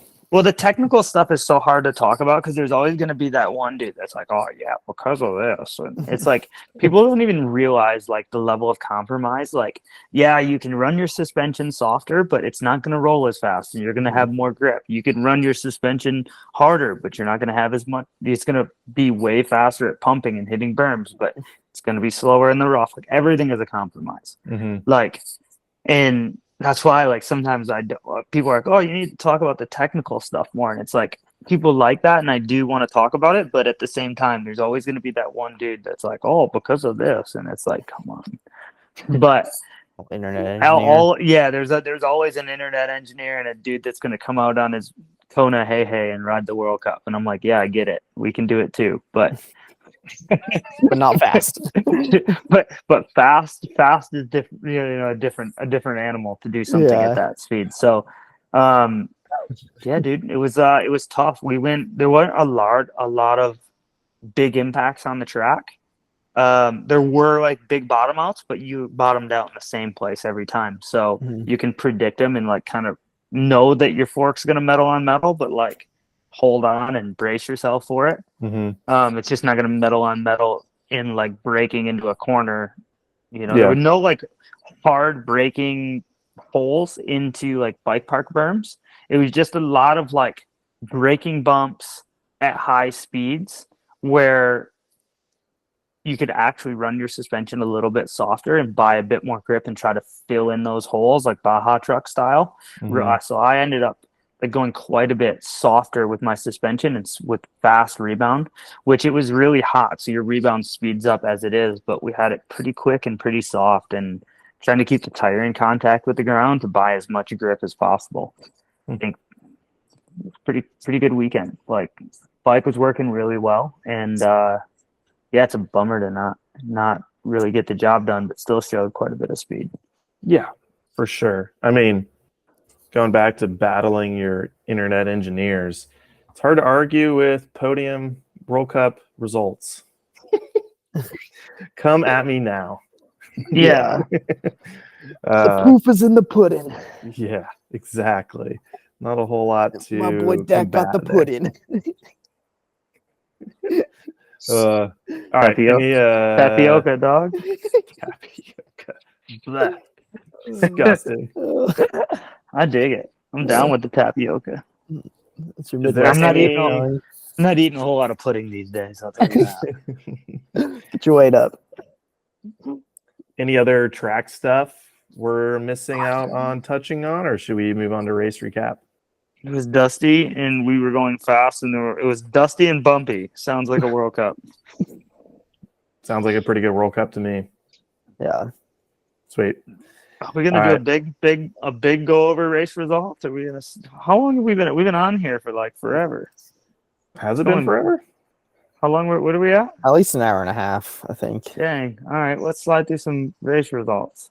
I It's don't think almost we We don't get. we've been We don't on get. for We don't got to get too deep in there. all we No, gotta dude. know is let we people do- know. We do got to know that Valentina won her first World Cup win. That's sick.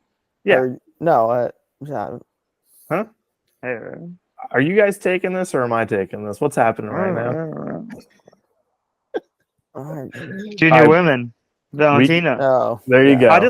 I felt like it was so personal for me because I bounced on her bike in Morzine, and I like keep up with George from the transition team, and I kind of feel like it's cool. I know their story, so I just had to say, like, I had to be the one to say that Valentina won. Yeah. No, I had to dude. do it. I had to do it. That's the main talk from this weekend's junior women's race. I mean, let's be real. I get hyped seeing racers from South America or Colombia, especially where Mhm.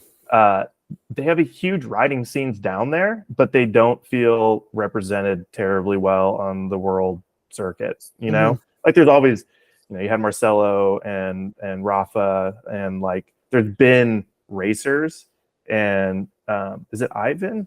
He's the one who's had the team. Yvonne. Yep. It's- Like there's always been like a little bit of a presence, but to have Valentina win and kind of feels like it's been coming for a while. But then I also was looking like at her roots in rain, and like she's been a little all over the place. So like I'm sure that win felt pretty freaking sweet. It's been the kind of the trend lately is have a nice little like redemption run, a little revenge run. Mm-hmm. Yeah, I think there was some of that. Like, I think she felt a little hosed because I don't know if you know them boys and girls from South America, Colombia. It's slippery. They're good in the mud. Like when it gets slippery, they are sick. And I think she felt a little bit like she got a little stolen from the weekend before. Mm-hmm. That's a very, very good point. Yeah. No, it's definitely sweet. Also a shout out to Sacha Mills from Australia. She was in second place, also her first podium. Also one of those people, there's like all these Kiwis and Australians in the junior women's field this year that are like, you look at them on Roots and Rain or you go on Instagram and they've been just kind of silently crushing it in their respective country, but then come onto the world stage and are like fucking really good. So that's cool to see. I love all the up and coming talent. It means the next few years will be exciting. So overall, going to snowshoe for the women's field, after holding on to the leader's jersey for what feels like the whole season, Lisa Boladu has handed it over to Valentina with her first win, which is pretty crazy actually. Points are tight. It's only 10 points between both of them. And then Aris, even though she didn't race, holds on to third, but now she's 55 points back. And I wrote this note down as a reminder for myself, but also everybody else. There's 60 points for a win in the junior fields.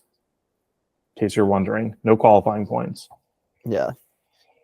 Cool. Moving on. Junior men. Damn. Pinky. We gotta just play like Star Signal Banner or something. Jimi Hendrix, or I don't even know why. Like, 3 wins in a row. I think 4 qualifying wins in a row now. I mean, yeah. Pinky's on one.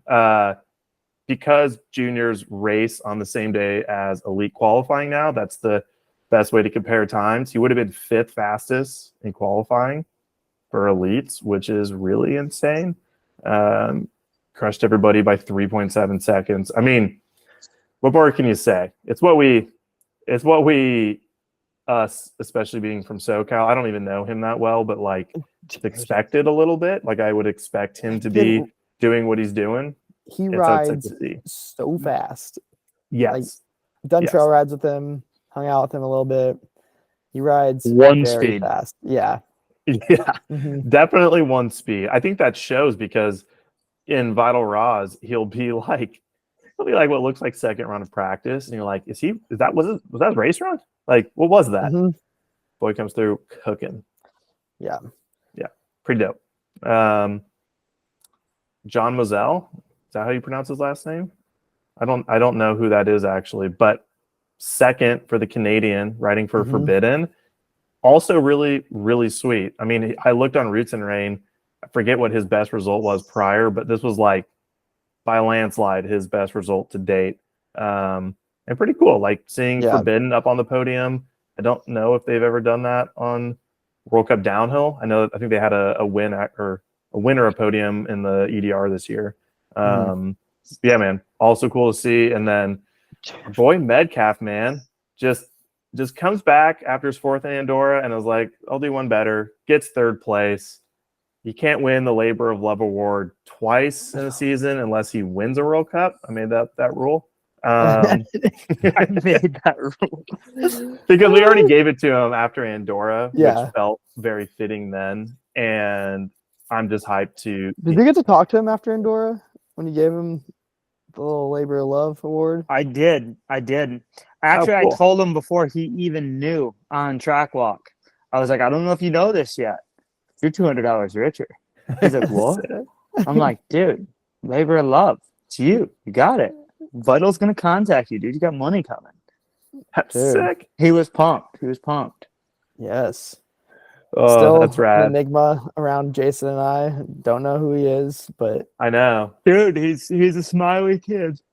I love to see it. Love to see him crushing it. Also, I'm yawning. loving this North American dominance in France.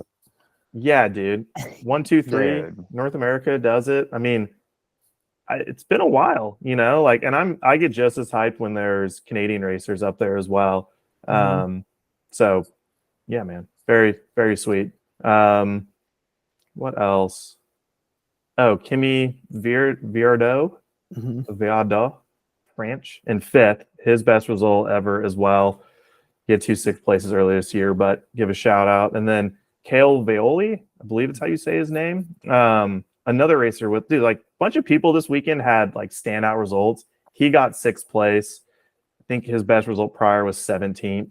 And if you go back to Ludenville, we did a little like pit bits video, and it touches on him and kind of his World Cup setup with his dad wrenching on his bike and stuff. So, and like living out of a box van, like a rental van that they built out, and they're just going to tear everything out and return it afterwards. So cool to see him up there as well. Overall, going into snowshoe, Pinky grows his lead to 88 points over Bodie Kuhn, even though he did not race. Leo Abea continues to climb up the ranks. He's now in 3rd. Hey. Hauser drops to 4th. And then Hugo Marini holds on to 5th. So should be interesting going to snowshoe. I'd be really surprised if Pinky doesn't just light everybody up. So, yeah. Let's get an American win on American soil. Let's do it. That'd be pretty sick. Yeah. I also love Ryan's reaction to everything. Dude. Like, he is such a little stoke puppy. It is the best thing ever. He's just like, I can't even believe I'm here. This is the coolest thing ever. Yeah, he's jazzed up. Fully jazzed up. You know, Love it. look at the kid go. Look at him go. I just remember Stinkerton back in the day with a Gatorade red mustache, like drooling on himself a little bit and just pumped out of his mind. He's like, man, I'm on GT. I'm gonna race World Cups. And now look at him. He's got Win Masters whipping him into shape, and he's whipping the competition. It's good to see. It is Good to see. Yeah, I'm hyped. He's got Brian Lopes in his corner, coaching him and all that. But then I think it's a really cool balance having Win as a teammate, because Win's been racing for a long time. Like, he's way smarter and more in tune with things than I think people realize. Like, oh, for sure, big time. Both of the masters are like Eddie as well. Like, those dudes are smart and know their shit, but they're great personalities as well. So I'm sure it balances out Ryan and gives him some pretty sick knowledge on things. Yep. I'm sorry, we have leaf blowers outside. They're grinding concrete. I can't really hear it. So I can't hear it. Yeah. You're good, man. All right. Alrighty, moving on to elite women. We already touched on Valley going down in that second corner in finals, but Marin taking the win on home soil. Tanner called it. I called it. And I think that I'm after watching or looking at results from qualifying, semifinals, and then finals, she had that fully like as a possibility outside of Valley going down. Mm-hmm. And I mean, just one of those like feel good wins. I mean, her first win since 2020, and the French just show up in France, dude. It's really impressive. Like Miriam's out, she's like, I got this. I'll do it. Yeah, stoked for her. She definitely laid down a heater. Yeah, man, totally. I mean, and looking at she was second in qualifying and semifinals behind Valley, so really it's anyone's race at that point. Shout out as well to Monica Hrasnik in second, her best World Cup result. Yep. And then shout out to Nina Hoffman, because I know, like we were mentioning earlier, Syndicate was pretty sick this weekend. And I think I was watching a Fox Dialed where she was talking about kind of just how crappy she had felt, but turned it on for finals, third place, a little bit of damage control, shortens her deficit on Valley in the overall by a little bit. So it's going to be interesting going into the last two rounds. Just going to put it out there. I think my prediction, if Valley wouldn't have crashed, I think my prediction would have been right. Yep, you had Marine Cabarrou, Valley, and then Monica. That is really crazy, to be honest. I don't think I had... I think Monica's due for one. She's been looking better and better every race. Mm-hmm. I would agree. Dude, kind of the same thing as I was mentioning with juniors, but like elite women's field and racers who had their best results ever. Millie Johnson in fourth, Gloria Scarcy in fifth, and then Anna Newkirk in sixth. Yeah.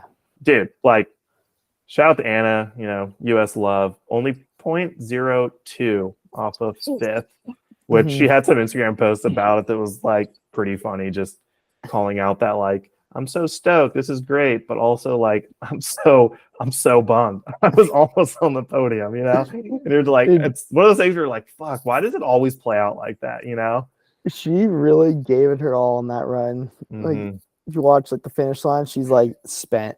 But also it was in the pit bits, I want to say, video. Yep, like going over her bike. Yeah, her bike. And then she was like, yeah, like if you want a downhill bike, I think you could just say that you want a downhill bike. Just tell Evan you want a downhill bike. Right. Yeah. Now that is I don't know if like homegrown's the right word. Like I'm not like that whole program and Evan like developing a bike, but then having like two girls racing the bikes at World Cups. Like it's all such a cool little program that's way different than like Specialized Gravity, Yeah. Like it's such a cool contrast to have at World Cups like that, and to have racers that are, really mixing it up with everybody else. It's sick. Dope. Moving on, elite men. Dak, we've kind of covered how your weekend went and where you let it all slip away. But the one thing I wanted to touch on, because we've talked a lot about your growth mentally and as a person this season, is I can remember a lot of race runs where you've had an issue or you've fallen, and your like energy when you come through the finish line is really different. Like a lot of like head down, head shaking. Maybe you just go into like the little corral. And I was stoked this run to see like you crash, you get up, and you're like, immediately you're like, that's just racing, that's how it goes, because like the whole rest of your run you're like doing your little whip things you do, and then you like put a foot out through the last corner and you're like waving to everybody. And I was like, that right there, like I think to me, I was like, that means a lot more than just your podiums and qualifying and semifinals. Like that's growth, Yeah, for sure. Well, I had to pull over a second time and dump gravel out of my goggles. I literally had sand in the bottom of my goggles. It was just kind of like Yeah, just cruise down. I mean, obviously, I didn't want to like crash again, which I actually almost did tuck the front just riding down the track. I thought that That was track looked hard just pretty to cruise funny. down. Yeah, but that's like the thing, dude. Like so many times in the past, like I've qualified at the front and had to race one of the last dudes down. Was so afraid of crashing or so afraid of whatever. Just I was just afraid to do it. Honestly. And then a lot of like my like growth I've been working on is just like allowing myself to be successful, like not being like intoxicating, as Light calls it, but believing in my speed, believing in my abilities, which is like not trying, just understanding that is like, yes, believing in my abilities. I'm good at riding a bike. I can win a World Cup. Like I'm good enough, and a lot of the dudes, they're just like not in a cocky way, but just believing that I'm as good as they are, and they're not better. They're not holding anyone else on a pedestal versus myself. But also in my race run, like I was in, I was kind of bummed because I felt like it looked like I cracked under pressure.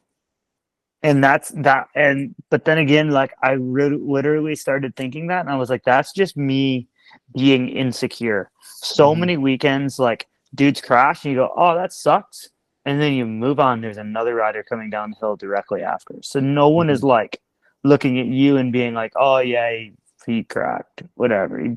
It's like I was in the best place mentally I've ever been for a World Cup race run, especially of a run of that stature.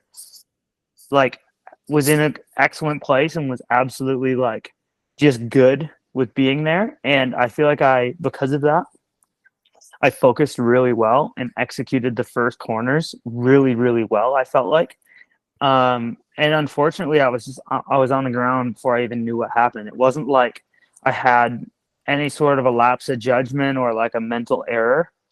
It just was a racing incident. Like if I went into a corner and there was a big rock laying in it and I hit it and I crashed. It's like the same thing. It was a racing incident. I was doing my best performance, but also like being okay with, like I said in the last podcast, like if I want to win, I'm gonna have to be willing to fail. Yeah. And if you look at like Coulon, she's how many times been the last rider down and not got it done, even though he was probably fast enough to win. And the reality is that racing World Cups is super difficult, and you're going to have to be willing to fail to succeed. And that's just I'm at that point, I think, mentally and at that level of growth where I'm just like I'm good. Like I'm fast. I can win. If I don't really feel like I need to prove anything to anybody or anybody has anything to say about. I'm just good. Like I'm happy going for it. I'm happy trying to win. I'm happy with how I'm riding, and it's all good. The rest is good. It'll all work itself out. That's rad. Yeah. It makes you more stoked to just go to races with that headspace. Yeah, for sure. Like it just makes the whole. I think like Troy has talked some about it before, and he's like, if some of these dudes could just enjoy the race, and like I'm literally trying to just enjoy the race, and whatever happens, like I put enough effort in, and I train hard enough, and I maximize everything I have. So like, I'm just gonna. There's nothing else I can do that's gonna make me do better. Like if I put more pressure on myself, it's not gonna help. I'm just gonna go there, have fun, enjoy riding my bike. And like, dude, I get to ride my bike on the sickest track in front of 30-some thousand people that came there to watch us ride. Like, how cool is that? Might as well just like have fun racing. Like enjoy. Like the crowd was so loud, and that's normally something that would just make me like almost sick. Like, I was like, well, this is gonna be cool. Like this will be like a really memorable run. Like, cool. Like let's go do it. That's awesome. And that's like so much a better place to be in than like, oh, this is going to be terrible. This is going to be scary. It's like, it's not scary. There's nothing I'd rather be doing. So go do it. Like enjoy it. Have fun. Yeah, that's sick. And that's the best place I've ever been in mentally, like in terms of racing, just because I'm always like, honestly, the thing is like, oh, I want to be top 10 in the overall. That's my goal. Or I want to, do well, have a nice contract next year, or like I'd like to do whatever, like Mhm. there's things if I had a bigger training budget, I could, maybe do better. And it's like, no, more money is not going to change anything. Like all these things are a result of me learning to enjoy racing. So just enjoy it. And if the rest comes, the rest will come. Like, Yeah. No, more sure. support is not going to make me like it's going to Mhm. maybe have my odds better to win. But if I can't get myself in a place mentally where I can deal with the pressure, then more pressure or a bigger team or more support or whatever is not gonna, like, more testing, more engineers, none of that is gonna help because there's just more eyes looking at you trying to perform. So just go race your bike and do the best you can do, and the rest will come if it's meant to be. It's not if, but when. Dude, I want to win. That's the thing. It'll happen. And it's just coming for allowing sure. myself to, So I mean, it sounds like you've committed pretty hard to allowing yourself to feel the same way regardless of outcome, which is the best because it takes away the pressure of the outcome. At the end of the day, you're going to feel the same way. And so, man, it's not if, but when. Like this weekend had so many sick positives from it, both from a result standpoint and then just like your reaction to things. So it'll, I think Bizuch, or however you say his username on the forums, pointed out that I know that dude. What's his first name? His name is Butch Green, and he's like an OG Windrock logo. Yeah, like he's like rode at Windrock for forever. He's like a dude from the southeast. And I actually, Butch, I'm sorry, I had him blocked for a short period of time. It wasn't like a permanent thing. It was just like he was on probation. But he got put on probation for a little while. A little bit. He was naughty. But we're back. We've made amends.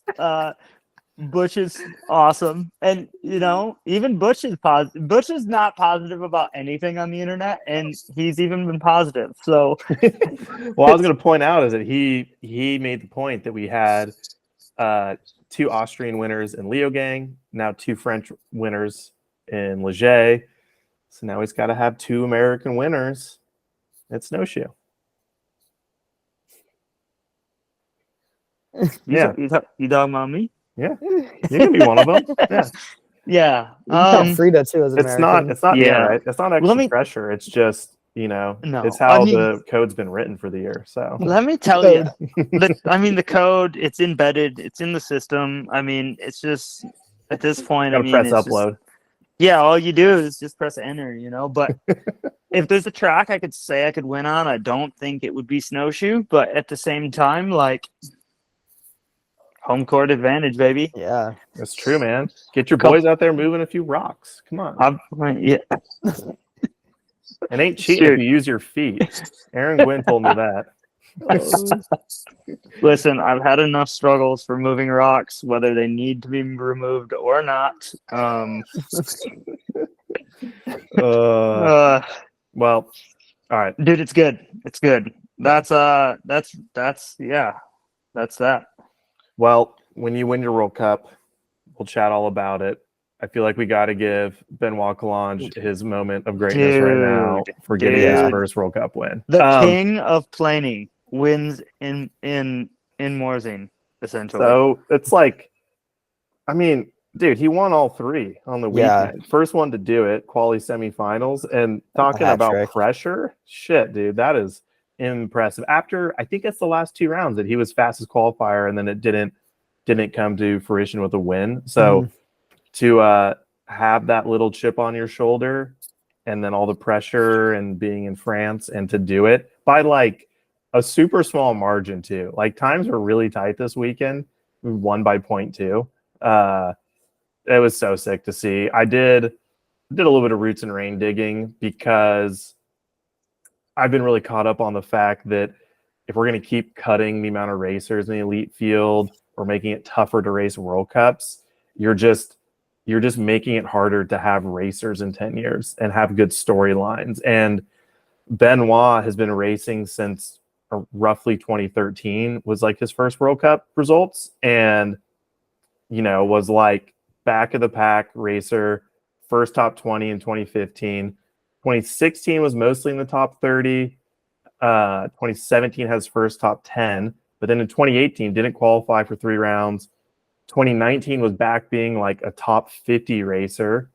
2020 goes back to being a top 20 racer, another top 10. 2021 gets his first podium. And then last year, he really kind of became the racer we know now, with multiple podiums, 7th in the overall.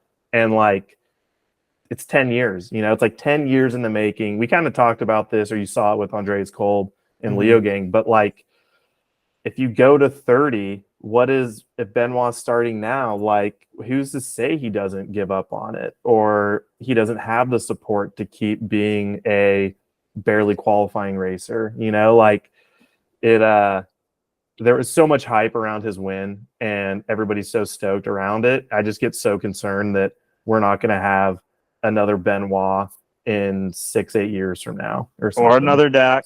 Yeah. Total. I mean, and not to say like Benoit's not alone in that. Like, I think, I mean, you could throw Bernard Kerr into there. How many more names you want to keep going? Like, exactly. Like, how are we going to have Ryan Dungeys in the sport? Yeah, dude, exactly. So yeah, but all the shout out to him. He went faster every run, which I think has probably been true for most rounds. But the fact that he won every timed race this weekend, it was pretty cool to see. Yeah, man. And podium riots. I think that's what every race needs. That's the coolest thing that happens in downhill is Leger and people storming the finish corral. Dude, it looks so terrifying to be a French rider, and winning in France looks absolutely terrifying. It does. Except like the French are such loving people, It's like that's their king at the moment. They're not trying to like stomp the homie out. They've taken their king down in the past. He was crowd surfing and did get dropped a few times, and I was like, oof, that could be rough. But yeah, man, I mean, I can't think of a better place to have him finally get his first win. Very, very special moment. Basically his home, right? I think so. Like he's not actually from Morzine, but like spends so much time there, right, Dak? Does spend a lot of time there. Yes. Yeah. I don't know like the layout of Leger and all that, but that's like at the heart of where all those other places are people ride, right? Yeah, it's like literally a 15-minute roll down the road. Cool. Yeah. Shit. Oh, man. Well, be interesting to see how he carries that momentum. I mean, he's been on like a pretty good string of qualifying runs, and I wouldn't be surprised if he kind of continues that momentum, because he went from 8th to 5th in the overall with his perfect weekend. Yeah, man, be cool to see him kind of keep climbing up. What else from this weekend? Kolb in second, another great race. Kind of lost it a little bit in the last split. He had, in his Win TV interview, he made the comment that like he didn't deserve to win this weekend with the run he had, which I thought was pretty admirable to say. Yeah, Jackson in 4th, I think is really impressive. Again, kind of same as Nina after that whole team being under the weather, and just pushing through and pulling back like we were talking about, like a second in that kind of middle bottom. He's fucking on something. It's crazy. Loris in 3rd, again, like I kind of feel bad he didn't get second, because he was second in semis or qualifying and semifinals behind Benoit, and then gets beat out by Kolb just that little bit. But I don't know, dude, Loris is just like smooth operator. He's always kind of in the background to me, but then also on the podium so often. Yeah, Greg Menard in 7th. The GOAT, just proven why he's the GOAT.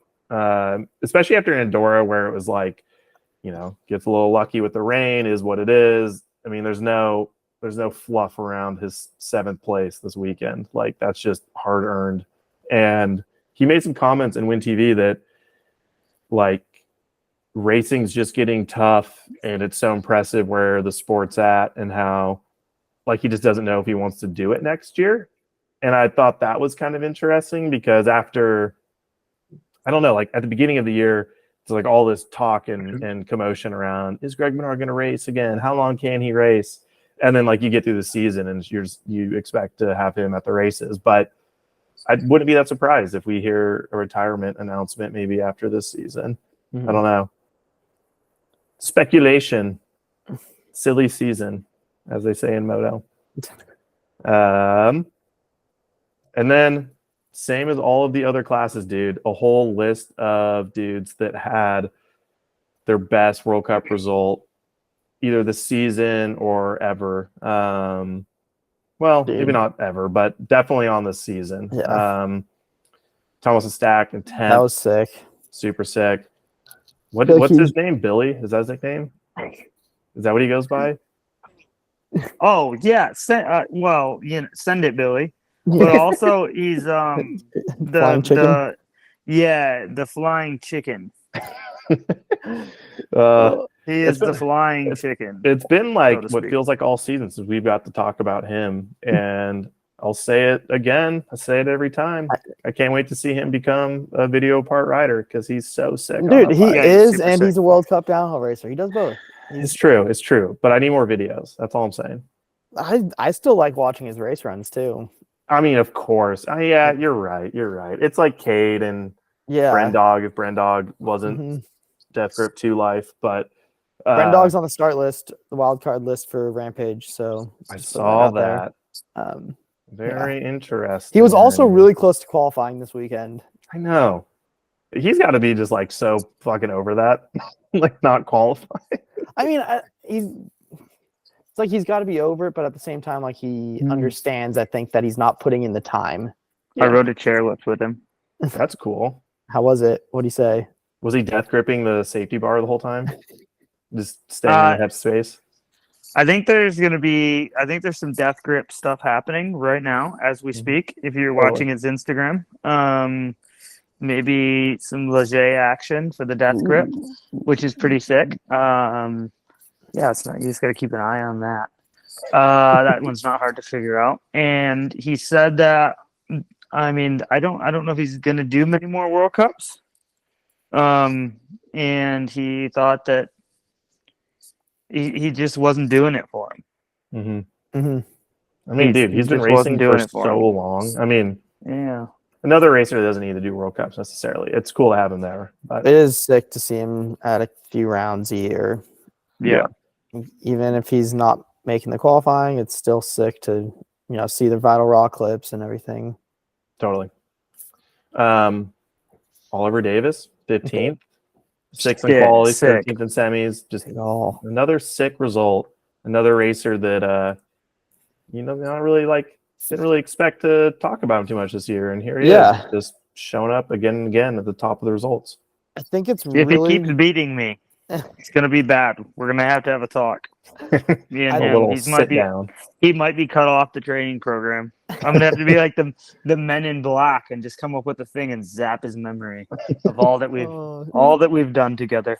I think it's really sick, serendipitous to see Dean Lucas retiring as Ollie is coming up and getting good results. Yeah, because he really did bring him up, and I know he did Mike back in the day, and all this stuff kind of sponsored him.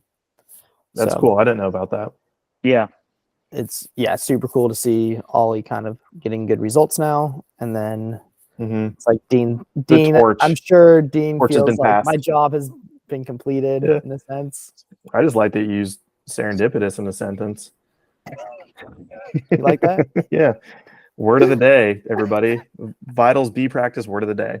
Serendipitous. Oh man, That's what happens when you write stuff too much. When you chat GT, what is it? Dude, PGA, I haven't used. GTP? I don't know. We should have write this. We should script this whole podcast on. I mean, that's how I write bike reviews these days. So, all right, Dak looks like he's getting pretty over it. Go ahead and. My neck is broken. I have whiplash from last week. Well, I think there's a topic we need to talk about. is when at Rockstar Energy is going to give Dak the helmet. We I- actually after this week we have some leads on some helmet support. Okay. I don't think it's Rockstar, so if they do want to sponsor the helmet, I'll be checking my email for the rest of today, probably tomorrow. I did see Martin liked my comment, so Dang, that's pretty fun. That's funny. Yeah. he understands the Yeah. urgency. I'm not sure. I'm not sure what the status of Rockstar Energy is. If anyone has a connection, anybody knows anyone. I mean, Tanner Tanner will I've be been- reaching out. I've Or reach out to Tanner, either charged- one. This charge towards Rockstar. I've been You've got other helmet things on the table right now? It just seems that if you start riding faster, people will notice. People you want know? logos on your helmet. I mean, the way I was sliding it through the ground last week, I don't know why. It Well- looks, but to be fair, I've went through only 2 helmets this year, and none of them have been heavily scratched. So I'm staying on 2 wheels for the That is most part. impressive. I know. Well, I can't wait to see that OnlyFans helmet pop up at Oh, Snowshoe. God. Please no. Dude, Frida is calling me right now. She's heard the news and she's gonna let me know how she feels. Oh gosh. All right. Overall, Elite Men's going to Snowshoe. Loic still in first, 1,330 points. So many points. I just want to point out that, like, compared to juniors, it is a lot. I don't A know. lot of points. Well, it's semifinals, so I mean, yeah.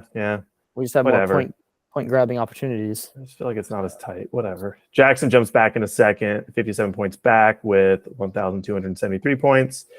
Loris goes from 4th to 3rd with 1,208 points. Finn drops from 2nd to 4th with 1,181 points. As I mentioned, Benoit is from 8th to 5th. And then Kolb remains in 6th. Their points amount don't matter. Should be interesting. 2 rounds left to go. Snowshoe, Mont Saint Anne. Let's keep moving on. Berg Tech, Labor of Love. Like most weekends, we don't talk about this before we're recording, but this is our chance to highlight somebody, a less this than one racer. No, I think super it's cool. great. All right. Yep, super Cool cool. beans. Well, with his 13th place finish in Elite Men's class, is it Juan Munoz? Munoz. Does he have? I think it's he another- has the 2 last. He Yeah. has 2 last names, so I want to make sure I Yeah. grab the right one. But dude, Colombian racer. I don't know a whole lot about him other than what I watched on the Win TV post race interview. They also threw him some cash, but it just sounds like Yvonne is helping him as well. The kind of classic Colombian route racers have gone the last so many years, but it doesn't sound like he comes from a whole lot. Yeah, dude, just insane result for Dude, kind of up and coming, you know. I will say his roots in rain is a little bleak. It's It's, super bleak. There are literally 3 races before this World Cup season. Yeah. And he's qualified in almost every round this season. Yeah. Kid rips. He rode behind us a ton when we were in Boise, and he'd just jump on the back of the trains. So, Mhm. And yeah, super nice kid. Super, super nice. Yeah, it's so sick. Because oh, dude. yeah, and it sounded like he doesn't come from much. Having a hard time getting a visa to go to Snowshoe just Mhm. because he can't prove income and that kind of thing, Yeah, which is kind of sad, but that's tough. that's just how it is, Mhm. unfortunately. I don't have any grasp on what it might be like to race downhill like in Colombia, but I just know it's not how I grew up. You know what I mean? Like, I know it's got to be significantly more difficult, and it's sick that what's Yvonne's team name that he's always IJ Racing. IJ Racing. Chiguaro. Yep. Oh, it's his name. That makes sense. Yeah, IJ Racing Chiguaro. Like, dude- shout out to that dude for everything he's done for like Colombian racing and always having a team and supporting like a whole variety of people that have come up over the years. So, yeah, dude, hopefully they square him away with being able to go to more races. That's cool. Yeah. So, all right, I'll figure out a way to. I don't believe he speaks too much English, so I'll have to maybe. You know Yvonne decently well, right, Tanner? Yeah, I have his number. Or you too. do? Okay. Yeah. Maybe I'll have one of you guys shoot him a message and tell him we got $200 for him and see how we can get it to him the easiest way possible. Yeah. Cool beans. I love it. That's definitely been one of the cooler things we've had the opportunity to do this year with the podcast. Yeah. Dope. All right. Snowshoe coming up at the end of this month. What is it, like 2 weeks out? 3 weeks out? 3 weeks. Because we got US Open coming up. Yeah, because US Open isn't this coming weekend, right? It's the following weekend. Yeah, it's really good to hear Spomer was flying the boys out. We're going to do a live podcast. Jason's racing. He's actually racing my spare bike. He's going to do a review. Oh, I mean, we got quality content. We're going to get Tanner a bike that fits him. I'm actually in the mini bike class. I'm just happy that everybody could just come and support. I'll buy beers and we're ready to go. Yeah. No, Dak, not looking good. Jason, so hypothetical here. This is legally binding hypothetical with Spomer. So if we made some Norton construction shirts, Okay. and we sold them through Vital, can we use all of that money to Bring us places? Get us to a World Cup to support our boy? Dude, That's actually not a bad idea because there's And not, maybe like, help that on the much house a money little in bit this. too while we're at it. dude, There's let's go. Yes. Yes. There's we've always got ideas, right? It's the time and execution to make them happen. I've realized that this World Cup season has worked out really well for us, having 3 races at the beginning in like June or whatever, and then we had just 3 more. Worlds was pretty close to all of that. Doing these as often as we can or as consistently as we can is very beneficial. And so I was actually going to bring that up. Like, we conveniently do have the US Open to talk about right before Snowshoe, but maybe next week we just pick a topic and hop on. I would be interested in even just chatting about, okay, Dak, you have an off week. Like, what does that look like? And it doesn't need to be much. We can hop on and riff rap about he did 3 say things. pit bikes tonight. Pit bike night. So Pit bike world. We're gonna champs. have to hear what went down in racing at pit bike world champs. I'll get some live clips. I mean, I'll get us some content from what we're going to Lee Ben's house, and it's on, dude. We're going to Sweetwater, Tennessee. They got a new tap room in Sweetwater, Tennessee. Oh. So I'm pretty sure I'm going to do about 5,000 laps on the pit bike track and have a beer and go home. It's going to be great. I love it. Tennessee living. Oh, it's been beautiful. It's been beautiful. Well, we got some off-season fun work to be done for sure to keep elevating this thing. But no, going to events is definitely something I want to add to that plate for sure. And I mean, the problem for me is I'm gone Sunday to Wednesday at a press camp. So I'm like, what? Do I just fucking hop on a plane flight right after that and go all the way to the I mean, I get it. I know you're a long ways from the ocean. I know. It's a long ways from the water. What are you talking about? But I'm just flying to a different ocean. There's water over here too, dude. You're not really that far. I would love to go to races and not race them. I know we talk about racing every weekend, but for me personally, I was never that into it. I love watching it.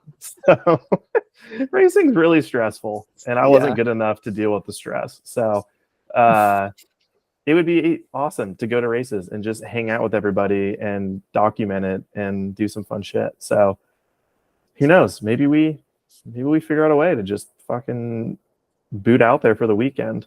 Can we stay with you? Sure. Yes. All right. Can you buy our food? How many shirts are you bringing?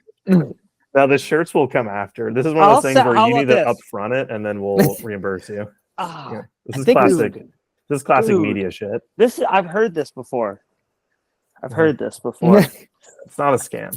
It's not a pyramid scheme or anything. We're your friends. Come on. Yeah, dude. Sounds good. Let's go. I'll look at flights. If there's just by chance something crazy. The problem is like, I don't know. You got to fly in somewhere. You got to get from where you are to where is it again? Killington.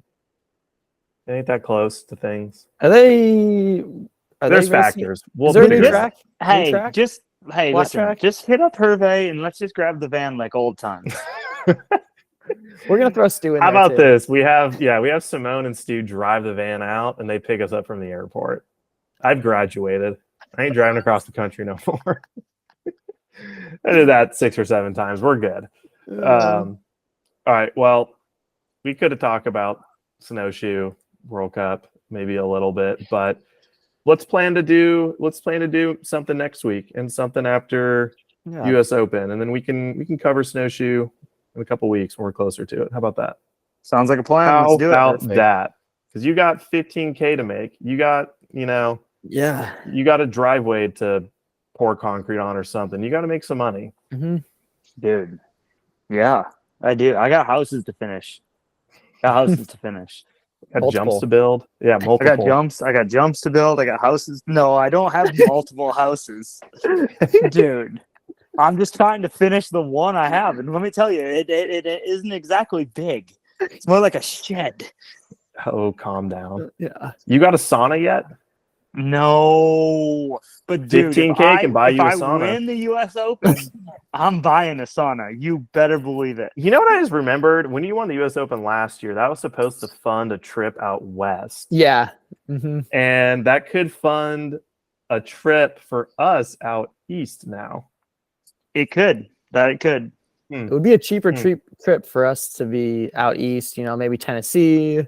Dude, a lot cheaper than California. I'll have you on the weed whipper, I'll have Jason on the tractor mowing. It's gonna be I'll be making money. No, you're not flying us out there to work for you. Oh no, you don't want to come help. I'll build bunk beds. We've built bunk beds before. We can do it again. The last time you came out, we built bunk beds. It was great. Got some 6x6s from the Home Depot, some 2x6s, and started building bunk beds. Those were beautiful bunk beds, actually. I know. All right, I'm hopping on Google Flights after this, and we'll see what I can piece together. He said bunk beds? You had me at bunk beds. You had me at 2x6. I trust him. Dude, are you even pocket screwed those things in together? Dude, it was legit. Nice. Hey, and after all that, we rebuilt them so everyone could be in the same room as Little Boy, and Little Boy is now a professional motocross racer. Yeah, racing outdoors now. Racing outdoor for Rock River Yamaha. Wow, he's really come full circle. Keegan Rowley. Oh man, dude, it's awesome. It's awesome. All right, close this thing out. All right, I got pit bikes to ride, dude. I got to do an air filter. Yeah, let's get out of here. More Zoom calls to do. Yeah, I gotta go design Norton construction shirts. Yeah, actually, honestly, thank you for that. Let's do it. No, the merch line isn't. It's been mostly approved by Spomer to put energy towards it. So we just got to do it. Okay, we just got to do it. We just got to figure out how to make money on it. Dude, I think I have an in. I have an in. So let's get a vital poll up. See how many people are in to buy a Norton construction shirt, because I have a distributor. I have somebody that'll send them out, print them, send them out, everything. We just I just need the artwork. All right. Let me know. Let's get connected with this person and see what some prices are, because we need to do more than just Norton construction. Dude, I'm in. Let's 5 designs or something, Tanner, are you any good at designing? Because I pretty much know how to use the paint MS Paint thing. Yeah, MS Paint. Yeah, I can do a little Illustrator work. Yeah, we'll figure it out. I think we're better than that. We got this. Yeah. All right. We'll see everybody next week. We'll find some topics to chat about. We'll keep this thing trying to go in weekly, at least through this month. Yeah, man. Thanks everybody for listening. Let's get World Cup out. Shout out to Maxis, Berg Tech. Later, nerds. You want to read our outro? Yeah, read the outro. Come on. Oh, I don't have my iPad open anymore. I thought we were done. Come on, you Hold don't know on, it at this hold on, I point? got it. Come on. No, I Thank got you it. to Maxis, Berg Tech, and Industry 9 for the support of this podcast, brought to you by Vital MTB.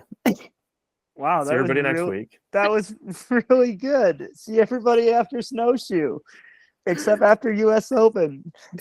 Except after next week when we talk about other things.